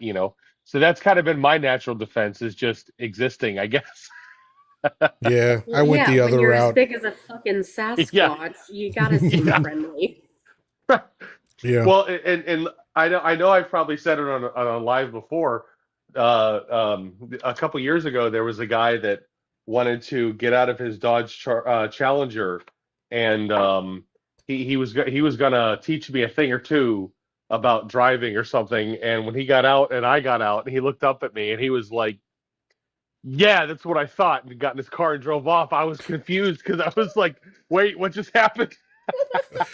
You know, you just reminded me of something that I haven't thought of in a while. This happened last summer. I went into a Burger King and I placed my order, and then I went to the bathroom real quick, washed my hands, came back out, and there was a bag on the counter. So I turned it to try to look at the receipt. And the guy's like, "Don't be touching somebody else's food. Why would you touch somebody else's food?" I was like, "I didn't touch their food. I turned the bag to look to see if it was my order." Right. And Mm-hmm. he's like, "I don't give a fuck what you saying." Right. This was a young brother. I was like, "What the fuck you just say?" Because another thing that happens with me is I go from 0 to 60 in a split second. Right. So and then he said, he said, "I should smack you in the face." And I was like, "Come smack me, motherfucker." Right. So he literally walked out. He walked to the door of the kitchen. And so I walked to go greet him, and he came out and saw me, and he walked away. Because I guess for some reason, when he was behind the counter, he was feeling fucking froggy. But then when there was nothing but air and opportunity between us, suddenly he got shy, you know, Right. Yeah. because I was about to light that motherfucker up. And I wouldn't have thrown the first punch, but I would have antagonized him so that he threw the first punch, and then I would have wiped the floor with him. Because like I'm fat and old, but I'm as strong as a fucking ox. I Mm-hmm. celebrated my 50th birthday by squatting 500 pounds, so I'm no joke. I'm not someone to be fucked with. And I'm not looking for it. I don't get into altercations with people most of the time because I'm just not that type of guy. But this fucking guy just went out of his mind and decided that he was going to be a thug for a second, but then thought Yep. better of it when the moment really came down. Yep. That's funny. Like, you guys talk about that and like traffic talking about getting out of the car and guy looks up and all this. Meanwhile, because I drive a farm truck, I get out of the truck and I drop down. And it's funny because like I'll go and like visit friends or something, and if I'm like driving one of the other farm trucks that day, and like, oh, is that Jess or not? And they always know that it's me because I get out and drop down. I just suddenly disappear. That reminds me of the way I started when as I got older and my body started changing. The way I described my money shot. I said, it used to be that I would pull out and I would hit the wall behind her head. Now it dribbles out like an old man getting out of a tall SUV. Good Jesus Lord. Christ. I'm not Oh even going to God. go there for myself. I thought about it. I'm thinking about it, but now I'm not going to go there. Okay. But yeah, like the Rolling Stones sang, "What a drag it is getting old." Yep. But inside, I still feel 18. But then I look in the mirror and I'm like, who the fuck is that old dude? Mm. Yeah. Yeah, well, I feel the same. I look and I think about it and I go, holy shit, what happened to me? You know, Yep.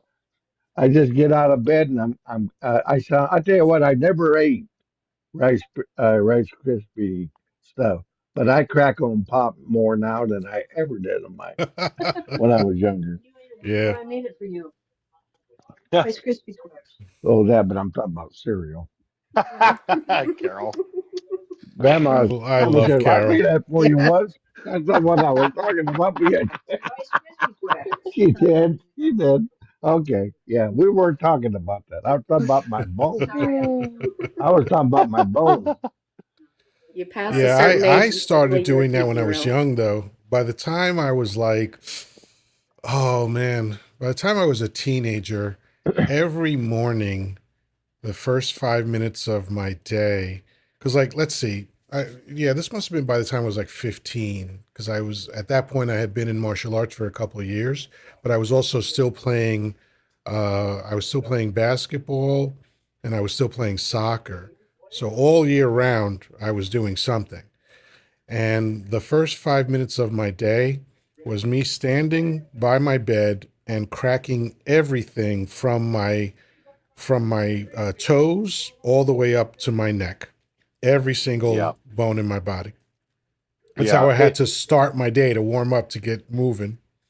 Yeah, it's always funny seeing all the videos online of people claiming like, "Oh, my knees are cracking and stuff," but I'm like, man, I was 15 years old cracking my knees in the morning. I'd wake up and just pop, and it's like, all right, cool, ready to go. Let's Yeah, get they going. they were probably growing by the minute, right? Yeah. Well, it's kind of funny. At the beginning of my ninth grade year, I had braces, and within 9 months, I had grown 2 inches. And my Jesus. teeth, yeah, yeah, yeah. I feel bad for my parents and clothes. But I had my optometrist, or not optometrist, I'm sorry, my uh whatever they call it, the dental guy.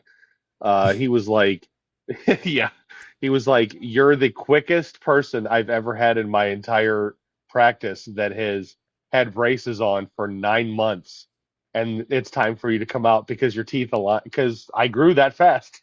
Wow. I'm scared for my children, is all I'm saying. I was like, Yeah, I'm does only it seem like they're going to be 33. tall too? My daughter is 7 and she's already like 49 inches tall, and my son is 4 and he's already like 39 or 40 inches tall. So Wow. yeah, they're gonna be monsters. How big were they when they were born? Normal, normal. Really? Just yeah, Interesting. no, yeah, just normal children. But My my goodness. Well, normal compared to you. yes, Normal. exactly. Yes. That's like my ex is 6'3", I believe, but he's also the shortest one of all of his brothers. And my son is, which I'm 5'1". My son is 6 years old, and he's already 4'2". Wow. Yeah, when I say he's the biggest in his class, like I mean he's massive. Um, so I just know that like by the time he's probably 10, he's gonna be taller than me. That's just my luck. So I'm just Yeah. gonna be walking around Yeah, with an my son is overgrown. 6'4". Mm, Well, it's like I said, I have my daughter in this basketball skills program, and she's in first grade, and they break them up by class, and I mean, like the fourth grade class that's there, she's taller than most of them. So yep. she's gonna have a life of full frame sedans and all that stuff. Yeah. Well, That's another reason why I want to get my son into some sort of martial art is because he's going to be massive and he's already so strong. Like if he doesn't get a check on that impulse control, like he could do some real damage. yeah. And And like at he a could certain point, genuinely it hurt stops someone. it stops being just a nuisance and it starts being Hmm. considered dangerous and Yeah. all that. Yeah. Well, and I'll tell you, I'm not the like I don't bench press like 335 or any of that nonsense, but like just because of my size, if my son's going to end up being anything like me, I know that you know the strength behind just the size. There we yeah, I need to get him in something that can discipline him better on controlling that versus me when like I bump my head on something and then I smash my hand through three walls. All right then. Just because, I had a you know. feeling there was a lot of pent up rage in you. There's a little bit. It's Keep going always like the that. We're ones that are signing you up for chuckling all the classes time. next. Yeah. Yeah, that's right. Keep Ah, going on like that, traffic. We're signing you up for classes next. yeah, That's right. fine. I'm ready for some martial arts. Let's do this. So what's everybody got planned for Sunday? I have to. I have the farrier coming out to trim horses' feet. Um, and then after that, gonna go pick my son up from my parents' house, and then just try to have as chill a day at home as we can before starting the week and all of the fuckery that comes with that. Yeah, we're coming up on Columbus Day, right? Yeah. Uh I don't even keep track of it. Fuck that guy. That's how I Yeah. feel. huh.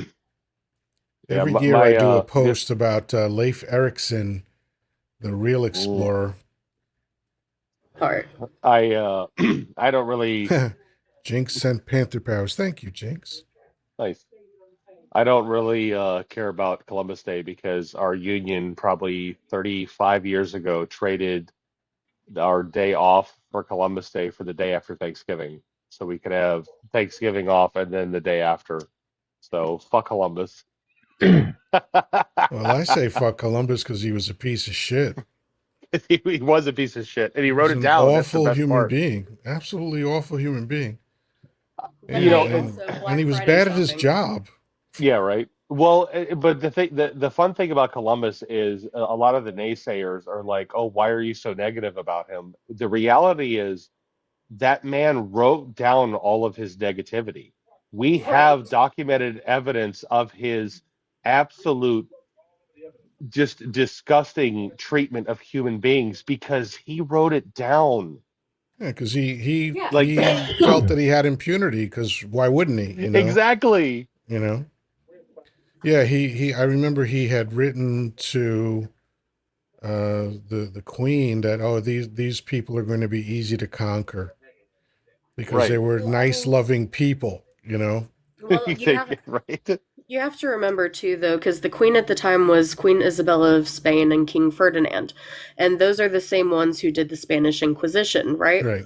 Hmm. Fun fact, also, their daughter, her original name was Catalina of Spain. She later became Catherine of Aragon. She was King Henry VIII's first wife. Ah. Uh, Yes. fun fact. But yeah, so he thought like, yeah, of course I can say this shit to the queen because she just did a fucking Spanish Inquisition. She was kind of on board with that kind of shit. Yeah. Yeah. Uh-huh. Exactly. Sponsored by the church, by the way. Sponsored Yeah. by the church. Yep. Yeah, that the Inquisition, the Crusades, and the witch hunts, all sponsored by the church, and that was a 900-year period. 900 years of carnage. Oof. Yeah, I mean, Yeah. here's what freaks me out about Columbus. America's school system is already bad enough, right? And one of the things that makes it awful is that what they teach about Columbus is fiction. Yeah. Instead of teaching, and I know, like, you're not going to teach 5-year-olds all the facts or whatever, but why mythologize this guy? I don't understand the point of it. Like Washington Irving wrote a book about Columbus. It was fiction, right? Based on a true story, right? Hmm. And like the fact that people thought that the world was flat, that wasn't true. That wasn't true. The Greeks had proven that the world was round 500 years earlier. The globe had Yep. already been invented, right? Yep. So all of this nonsense, just like, this is what keeps Americans dumb because they're taught Yeah. bullshit. We have a lot of Italian family members, extended family members, and in recent years they've been very upset over the fact that Christopher Columbus has been, his legacy has been demoralized, and I'm like, no, no, like I His guess legacy if has been all you exposed. yeah, right. If all you know of this man is Columbus sailed the ocean blue in 1492, yeah, I guess so. But at the same time, and the response I usually get is, what is it? We can't judge people for clay feet or whatever the fuck that is, whatever that expression is. Um, And it's like it's basically an expression to be like you can't look at the past and say that, oh, people were bad back then because that was just Of the way course you things were could. back then. Of course And you could. yeah, he was a fucking monster. What do you mean? But Well, yeah, that's that why. logic is so dumb. Even by those days standards, he was a fucking monster. But that logic is so dumb because there were prisons back then, so obviously people judged behavior. You know, Right. that's like when people say, "Oh, you know, slavery, you know, people didn't know any better." I was like, "The fuck they didn't. Why The do you The fuck they think fuck they didn't. America didn't. went Yeah. to conflict with itself?" It's because half the Yes. country knew that shit was wrong. Well, Right. and that's like, because you were talking about like, oh, like that. Just keep in mind that was how it was back then. Did you guys happen to see? Because whenever they defunded PBS, the White House proposed their own replacement for it, and one Oh of the no. pilots that they used to try to launch it was about Columbus, in which it was a cartoon Columbus The talking about PragerU thing. slavery and saying it really Yeah. wasn't that bad. It's just how the times Yeah. were. Oh my God. Yeah. Yeah. Yeah. Mhm. Look, I So know that was he the Italian too? majority of history, you know, up until fairly recently, was guys getting into boats, rowing someplace, getting out, schmurdering all the dudes, and banging all the women. That's what Yeah. most of history on Earth was, right? So I get that there was a different context for certain things, but to suggest that nobody made the distinction of bad behavior is absolutely absurd. Well, as somebody down in the comments said, Christopher Columbus discovering America, he never set foot in mainland America. Yeah, and Right. Like, you can't yeah, discover a said there were people there already. This is why my teachers hated me yeah. because I always asked these uncomfortable questions. I was like, you said people were there. How could he have discovered a place where people lived already? And no one's ever given me a good answer for that. How are you calling them Native Americans when you know what I mean? Yeah, obviously they're Native Americans. They were here first. And technically, they weren't really Native Americans, right? They were the first ones here, but they didn't Right, spring right. up here because at a certain point, you know, America was under a mile high sheet of ice. Yeah, And then once the ice melted and then the land bridge in Russia was discovered, yeah, it was Asians that came over first, which is why Native Americans look almost exactly like Asians. yeah, exact. Yeah, yeah, yeah.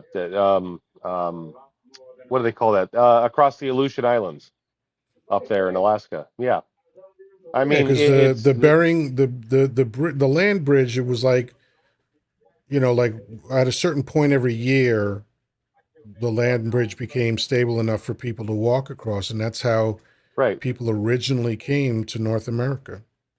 right. There were nomads. They chilled in a place for a little bit, and then they moved.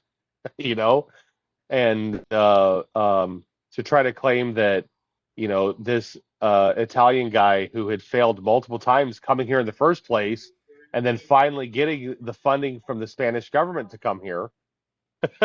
And by the Like, way, he might not have been Italian. oh, really? Yeah, he never wrote in Italian. He wrote in Castilian, right, which is from Spain, and he wrote, I think, in Latin once in a while, but he never wrote in Okay, Italian. The women he banged were never Italian, right? He had a wife and a mistress. One was from Portugal, and one was from Spain, I think, right? And I think this mistress is the one he had the child with. But like, he sounds like the worst Italian ever. If he didn't do yeah, right. anything Italian, Well, you know. so was he a Spaniard then? I mean, like It what's seems the like he was because okay, according to the legend, his real name is Cristobal Colon, right?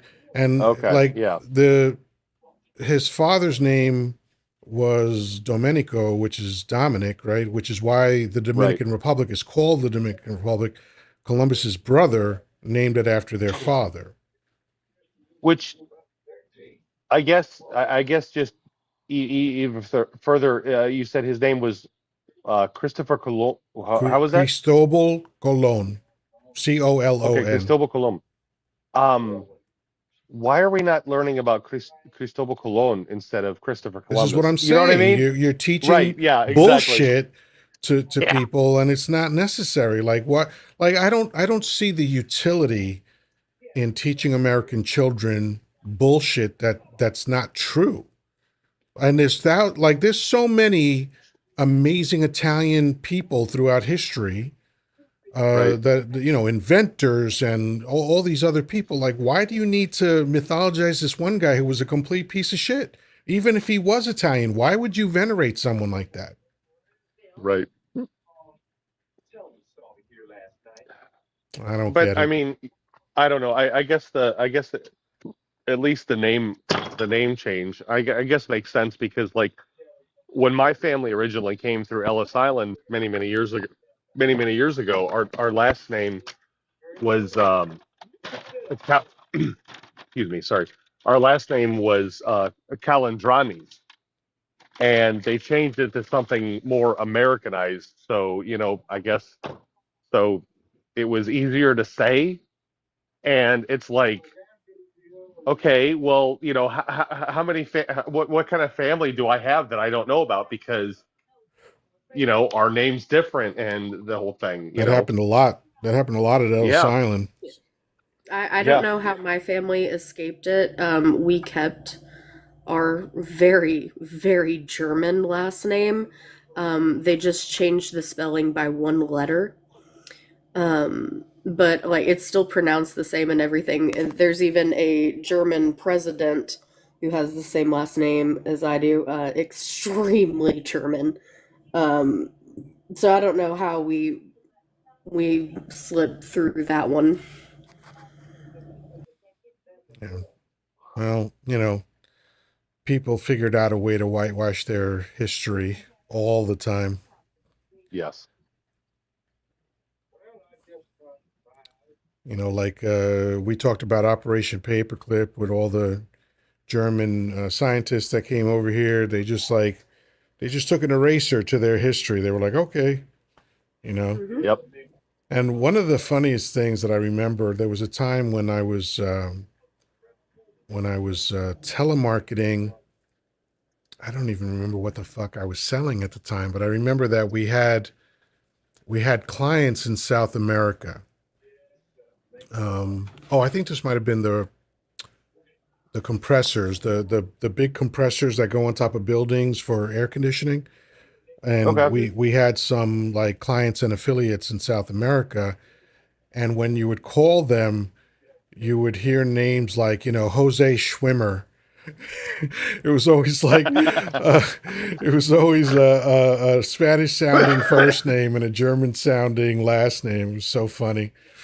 Well, yeah, because we know after World War II, a lot of them ran down there. So, Yeah, when in Rome, do the Romans. That's what I say.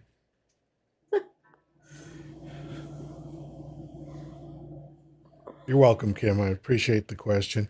Um, his family changed their German last name to an anglicized last name. Yeah, that happened a lot. In Hollywood, that happened a lot. yeah, Um, uh, because a lot of people like have this weird thing about Jews in Hollywood, but the fact is that they couldn't get work. right. Some people don't remember that 10,000 Jews on boats were turned away from America. Yeah, Like America didn't want them here. So when they finally wound up coming here, they had a hard time not only assimilating, but a hard time getting work. And it turned out that they found work in entertainment, which is why Hollywood is, there's a lot of Jewish people in Hollywood. Yeah, it's right. like another whitewashed part of American history that we don't talk about is the hundreds of thousands of lives that we could have saved before that one certain event back in Germany because they tried to come here as political refugees and the US turned them away. Yeah. But Yeah, But nobody talks remember, about that. the U.S. was always slow to get involved with stuff like that. Like they were asked to help out during several conflicts, and they were just like, hey, this is not our problem. And then suddenly it became their problem, or they saw an opportunity to colonize or get resources or whatever, and then they would get Right. involved, you know? Yeah, that's well, Well, even with World War II, we did that. We didn't get involved um until we were until forced. and well, it was just I believe 9 months before Pearl Harbor happened is when we started officially sending, and of course it was just because of opportunity. We started selling Europe arms and Mm-hmm. ammunitions and tanks and things Mm-hmm. of that nature. So we were in an unofficial capacity. We were involved, but it was just because we saw a money making opportunity. And Well, then, I of mean, course, we officially got involved in December 7th, 1941. But Yeah. even WW1. I mean, it wasn't until what was it, like late 1916, 1917, that we actually sent people over to Europe yeah. because Woodrow Wilson, who is hopefully burning on the seventh level of, down there, he, he was Wait, you mean you absolutely. don't think it was a good idea to turn over the economy of an entire country to private banks? Is that what you're What do you saying? mean? What are you talking about? The man that aired the Birth of a Nation in the White House? Come on. Come on. He was a great president. He was a historian. But his nickname was Woody. I don't understand. How could he Yeah. not be a nice guy? Yeah. But I mean, it was this idea that we went over that we won WW1. We didn't win. The shit was basically over by the time we got there, and we just cleaned up the end. Yeah. Kind of a thing, And then we you stepped know. into the vacuum that Germany Hmm. left, you know. Yeah. And we would have done the exact same thing with WW2 had, December 7th not happened. And by the way, Yeah. that's pretty sketchy too, because I think I've talked about this before, but there was a spy named Yes. Dushko Popov that Ian Fleming based James Bond on, and he Hmm. swore up and down for decades on all the talk shows. He was like, "Yeah, I warned the White House 2 weeks Hmm. before the attack, Yeah, because yeah. they I don't think intercepted I've heard you. communication Yeah, and they I don't think wanted it. I've That heard this you was their talk about it. excuse to get into it, you know." Yeah. Yeah. Yeah, I don't think I've heard you talk about that, but like I'm familiar with that. Yeah. Yeah. I've actually And seen the clips. I saw the clips of he was on like the Mike Douglas show and Merv Griffin and shit like that. So Yeah. yeah, Yeah. That whole situation was interesting. But I mean, like Jessica was saying, like we were sending. It's kind of been this thing that America has always done, where we send advisors over to foreign lands that are currently in yeah, WARs, yeah, and that was our early involvement in WW2. Like, I mean, we had people that were training Spitfire pilots and things yeah. for the British. yeah. To me, you know?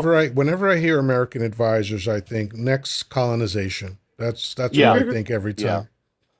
yeah. Yeah, it's so funny too because um we do a great job when teaching our children of shitting on, the British Empire and what all they did, which I mean, yeah, obviously, like they deserve to be Right, shat on for it, but at the same time, the hypocrisy, right. you know? Well, Right. just remember, the sun never sets on the British Empire. Well, not anymore. Not Not anymore. anymore. Yeah, Yeah. exactly. Yeah. You know, I did see real quick. I did see a fun thing that I did not know about Italy. Back in the early night, or I was late 1930s.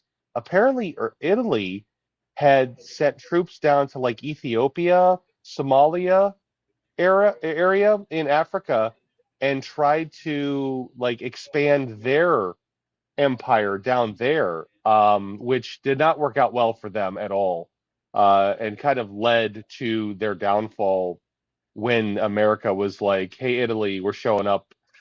you know, we're fucking shit up here." But it was one. It's just like another testament to like these European countries that like tried to spread across the world, the whole colonization kind of a thing, and it's like, you know, it. Yeah, we And the one stop place it. it's never worked is the Middle East. Yeah. Hmm. You know, I th- I think to an You know, extent, really. I think that I don't necessarily want to call it human nature, but it's like once a country or a regime or however you want to put it achieves a certain level of power, then it becomes well, we must make this an empire. And it just becomes this trend over and over and over and over throughout history. I mean, we're currently seeing it happen right now. I mean, the current administration has obviously extended their want to make Canada some sort of piece of Mm. the United States, the Greenland. Yeah, and, yeah, and but I know but that what's worse is that they're trying to do regime change in Venezuela right in now. Venezuela, yeah, yeah, This is not going to end well. And This no, is it's this is not. what the happened in very the Middle fact, East. That they've done it so many times before, and it's going to wind up backfiring. And yeah, I'll be honest with you. It kind of infuriated me as somebody who was a late teenager after 9/11, kind of a thing, and having the knowledge of the Russian incursion into Afghanistan. Okay, like the Russians. I mean, but on paper, the Russians should have walked into Afghanistan and just smacked everybody down. Like that shouldn't have even been a thing. But the reason And why it wasn't was the same reason why we failed in Vietnam. exactly, Guerrilla exactly. warfare is a fucking motherfucker, man.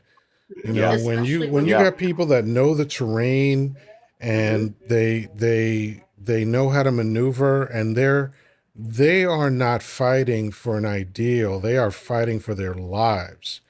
So there's a different right. level of commitment there, and we've never been prepared to handle that kind of shit. Well, and I and think what kind of? Oh, go ahead, Jessica. Go ahead. oh no, go ahead. Well, what I was going to say was what kind of makes me nervous right now is the current administration has been making noise that they want to retake certain parts, certain bases in Afghanistan, Yeah. Good and fucking luck. yeah, exactly. I feel that it falls back on the whole idea that we left all that equipment there, kind of bullshit, and we're dealing As if with it's still 12-year-old. there. Yeah, well, not even that, but it's like the neat thing about the U.S. military is when we leave equipment, like, okay, cool, keep it running. Like, I hope you need parts for that fucking Right. helicopter, because Right. you know, like, okay, that Even when Humvee's it gonna isn't work used, really it doesn't well fucking for a run minute. that well. Yeah. And as somebody who has had experience working on Humvees, um, on the civilian side of things, yeah, good luck keeping those piece of shits fucking running. Yeah. And I think I people can add a also little tend to bit of background on all that if you like my input. always. Yeah, absolutely. The equipment that they left over there in Afghanistan were mostly parts. They took all the important parts out to make it actually function. Number Right. one. Number two, it isn't like when we left Vietnam. We left some real good equipment over there. Matter of fact, they were throwing uh, stuff into the sea when they left there, and helicopters and other things. I mean, we went through millions and millions of dollars over there, probably billions, and they threw away a lot of that stuff. So the enemy didn't get a lot of that stuff. But in Afghanistan, what they left there, they would have to do a lot of maneuvering and trying to buy parts off the market somewhere to make those things work. So they really didn't Exactly. leave anything of any importance other than the buildings that they erected and the barracks and all that and the runways they built and all that. That's the only thing they left. Right. Well, and what was it? Was it last year or was it earlier this year? The president of Iran was flying in the Hueys and unfortunately met an untimely end because of weather conditions. Um, there's a lot of people that were like, wait a minute, the Iranians had Hueys, and it's like, well, yeah, because we had a good relationship with them pre 1979, and they had this like they had these vehicles that we had sold them. However, after the Ayatollahs and all that, and our loss in friendship with that country, I mean, like these, I couldn't imagine what these guys had to go through trying to keep all this equipment running. I think one of the last countries that actually has operational F-14 Tomcats is Iran. And we're talking about technology from the 80s, and it's like, God bless them that they have them, that they can keep them afloat or in the air, because it's not like just changing the oil in your car is Yeah. general maintenance. But the you mouth know breathers have a hard time understanding that stuff. that's true. They just hear, "Oh, we left stuff behind," and they think they're just fully functioning we, machines that we are gave that are going to be able to do everybody harm. They don't get it. Especially yeah. Well, when first, from rumors, like even when they're in operation and being used by our own people, they're not exactly in the best of fucking shape to begin with. Right. No, no. And as somebody who's had to work on Humvees, they suck. Yeah. Or first like Even off, when they're in good the F operating twenty condition, two. they fucking suck. Like the F-22 is $1 billion plane that can't fucking fly when it's raining. That's nuts. Well, and the neat thing about the F-22 is it's the one aircraft that we've never sold to any other country. Like the F-35, on the other hand, Right. we've sold Exactly. it to Israel. Yeah, yeah, we've sold it to other countries. But like the F-22, for whatever reason, that was kept as kind of like, that's ours. Here's the You know, reason why it was kept, because everybody knew that it rains half the time and these fucking planes can't fly in the rain. that's That's why true. nobody bought those things. I never knew Well, that. That's interesting. and It's a remember, shitty. um, It's an amazing plane in a lot of ways. So if it's nice correct. weather out, this thing will ruin your day in a heartbeat, because the technology in this plane is fucking insane.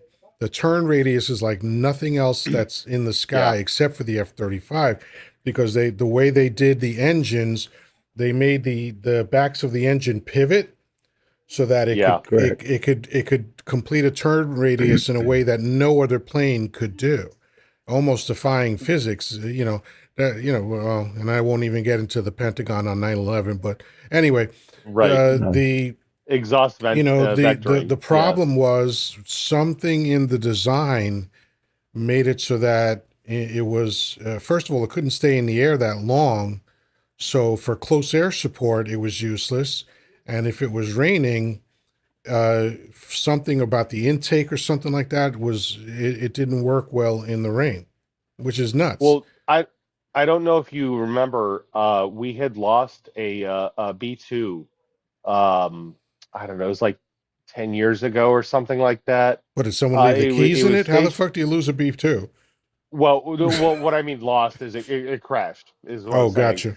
Um, yeah, and it was one of those that were stationed out of Kansas, I believe. Anyways, so the B2 uses a system of sensors all across the aircraft's fuselage, that the pilot has kind of like the main control of the aircraft, but it uses all of these inputs throughout the fuselage to kind of like better allow the pilot to control the aircraft. Hmm. And what had happened was something similar. There was a rainstorm, hailstorm. I don't remember, because Kansas. I mean, it's a tornado. Severe weather that had actually damaged one of the sensors. And as the pilot was trying to take off, the sensors were not reading correctly, and it ended up making the aircraft pitch to the left.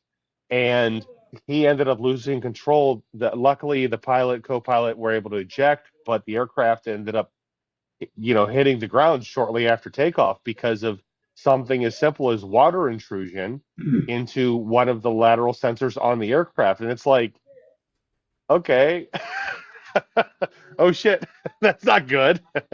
Meanwhile, Russia has Tu-95 Bears from 1955 flying around, kind of a thing. Well, you know what made the space shuttle, the Challenger, explode? Yeah. Oh, Yeah, I yeah. remember when Yeah. that happened. Yep. The Norton Thiokol. Yeah. The cold weather shrunk the One of uh the instead O-rings. of having two. The Yeah, instead of O-rings. Yep. having two O-rings, yeah, the later design ended up having three Right. O-rings How to fucking fix the crazy is two that? O-ring problem. How fucking It's crazy is that? it's That insane. they Yeah. forgot to test the O-ring in cold weather. Yeah.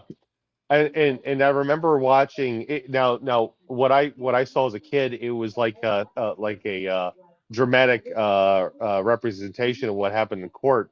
But I remember somebody had taken part of this, like the rubber from the O-ring, and put it in a glass of water with a pair of pliers or something, and it had shrunk in like the 3 minutes that somebody else was talking during the court case.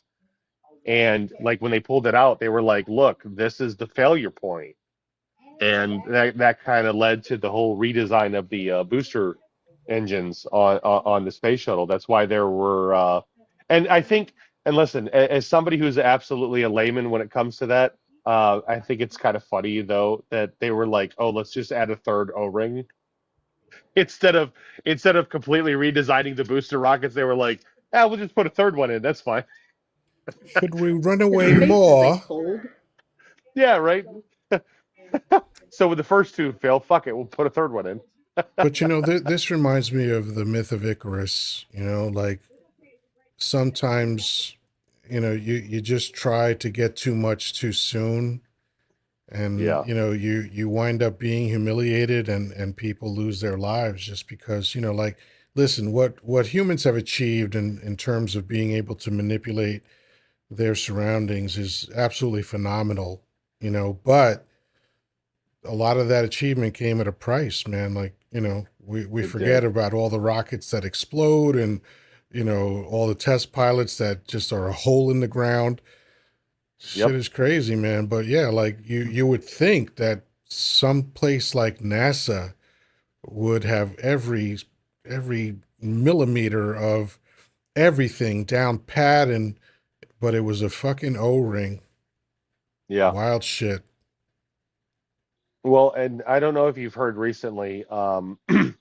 So there was, I don't remember the astronaut's name, but there's an astronaut that is slated to be one of the astronauts that land on the moon here soon. I guess we're moving And they're forward sending with the another one Orion to the moon? project. Yes. Yeah. Yeah. Oh, We I have not apparently heard of this. NASA. Unfortunately for American innovation, the current administration is kind of been kept out of this. Oh, thank goodness. And yeah, no, really, no. There'd be a But fucking Trump um, plaza on the moon. yeah, no shit, because you know that dumb motherfucker is going to be like, "Why do we need Can to we go put a back? It's made gold of cheese toilet on the anyways." moon? Yeah, right. We're gonna write Trump on the moon so America sees it every day. But you know, there is currently a mission. I think it's slated to be like 2032, 31, somewhere around there. And the astronaut had made the statement, for the first time in American history, we will have people on the moon, and also we will have people in low Earth orbit. And the internet has taken those statements and fucking ran with it to say, well, listen, he just said for the first time we'll have people on the moon. Okay, no, that's not what he was saying. He said for the first time we'll have people on the moon and in LEO. That's the thing, because back in the late 60s and early 70s, we didn't have astronauts on the ISS floating around in low Earth orbit. and astronauts MMGA, to the make the moon. moon great again. It will no God, longer be the moon. It will be New America. Right. We're going to call it we're North America. they're gonna rename one of the major craters. It's Trump's crater. You know, they're gonna have the Trump flag up there. You know, it'll say 47. Jesus Christ. God. Anyway, folks, we've been at this a while, and the fat guy's got to eat. So let's get some I final understand. thoughts. Let's start with Jessica. Any final thoughts for the evening? No, no, great conversation, wide variety of topics. I always enjoy your lives. Thank you. Um, yeah, of They're only course. good because of you folks. Oh, you're too If I kind. if I was if I was up here just fucking bloviating, once in a while I might hit on something, but I did live shows by myself on another platform a couple years ago, and they were okay, but they just weren't as much fun. So, Fair enough. so Yeah, thank you so for being part of the great conversation. of course, always happy to join in. I appreciate you so much. And it's Saturday chill, so I'll keep politics out of it. So yeah, good night. Have a good night. All right, Traffic Man. Any final thoughts for the evening? Well, as Jessica said, since it is Saturday show, I guess just kind of like, take the night off. Enjoy time with your family. If I know it's on the Eastern Seaboard, it's 12:34 in the morning, but if for anybody listening, just take a breath, relax, take it easy, enjoy some time for yourself, and yeah, just chill, to say the least. I gotta say, I picked the wrong 4 decades to give up street candy. And there you go. But as always, thank you for being here. Always Yes, appreciate sir. you, Thank you. and hopefully we'll see you soon. All right, we'll see you. Danny, my older brother from another mother, and last man standing, because that's how I like it. What are your final thoughts for the evening? Well, I have to agree with Jessica. It was a great panel with a broad amount of information and topics, and that's what we like, not being on just one thing. And I think that's awesome. Uh, we're going to take tomorrow off as normal, as both of us are going to sit there and probably watch movies all day. Except I do have to work on my arm to put my microphone on tomorrow, so I'll be I think working that's on about that 10 while or I'm 15 watching. minutes worth at most. Well, I got to get to the right place where I don't. Yeah. And I'll figure it out. But I'm going to have that to do tomorrow, and I'll be watching a few stuff. Oh, I still traffic got. man's trying to come back. Hold on a second. Uh, this is interesting. I didn't What's mean good? to do that. Sorry. Oh, Yeah, you did. Yeah, Accident. you I did. was I tapping a lot. Listen, I was I tapping thought to there try was to get you some over 40. breaking news that we needed to Nope. know. All right. Well, good night Nope. again. No, Sorry. All right. Good night, everybody. keep tapping because Yeah. we're still short of 40,000 likes, Uh, Melvin. no, we You just ought we to be just hit good for 40,000 as 10,000. far as I could see, but maybe we'll hit 39.9. 45. Yeah, on my screen it says 45,000. 40, Get but the tapping, yeah. traffic man. Yeah. Don't be a malaka down there in the goddamn chat. So, Anyway, yeah, so of course, everybody that's in the room, I'll be on Monday, 3 p.m. Pacific, for the way of positive change. And I'm sure that my subject's going to be very tantalizing for those MAGAs that come in, because I think Yoda needs some more raw meat to chew on. In the afternoon, since he'll be there in the morning doing the same thing. So yeah. anyway, we'll be on Monday, but I am on Monday, Wednesdays, and Fridays, 3 p.m. Pacific time. The way of positive change, current events on Monday and Wednesday, and on Friday. If you're not doing this, I don't know what you're doing on your Fridays, but it's Casual Friday with Grandpa Danny. We play Trivial Pursuit. If you want to laugh, you want to have fun, and cut up a little bit and forget about politics and your life, come join us. Yeah, Yoda will have to agree with me on that. That's the most fun 100%. he has. Most fun I have all week. And an hour after Danny finishes, I do Casual Friday and avoid politics also. And then Saturdays I avoid politics. So every other live is politics and current events. But I decided to chill out Friday night and Saturday night. So it's been working out so far. I enjoy it. I'm glad I made the change because like the what this conversation felt like tonight was the same kind of conversation that I used to have with my friends sitting at a diner at 1 or 2 o'clock in the morning. You know, because there was a time when I was at the diner 5 to 7 nights a week. You know, and this is the kind of thing that I love to do. Just sit around talking to people about whatever comes to us, and the conversation takes twists and turns, and that's fine with me.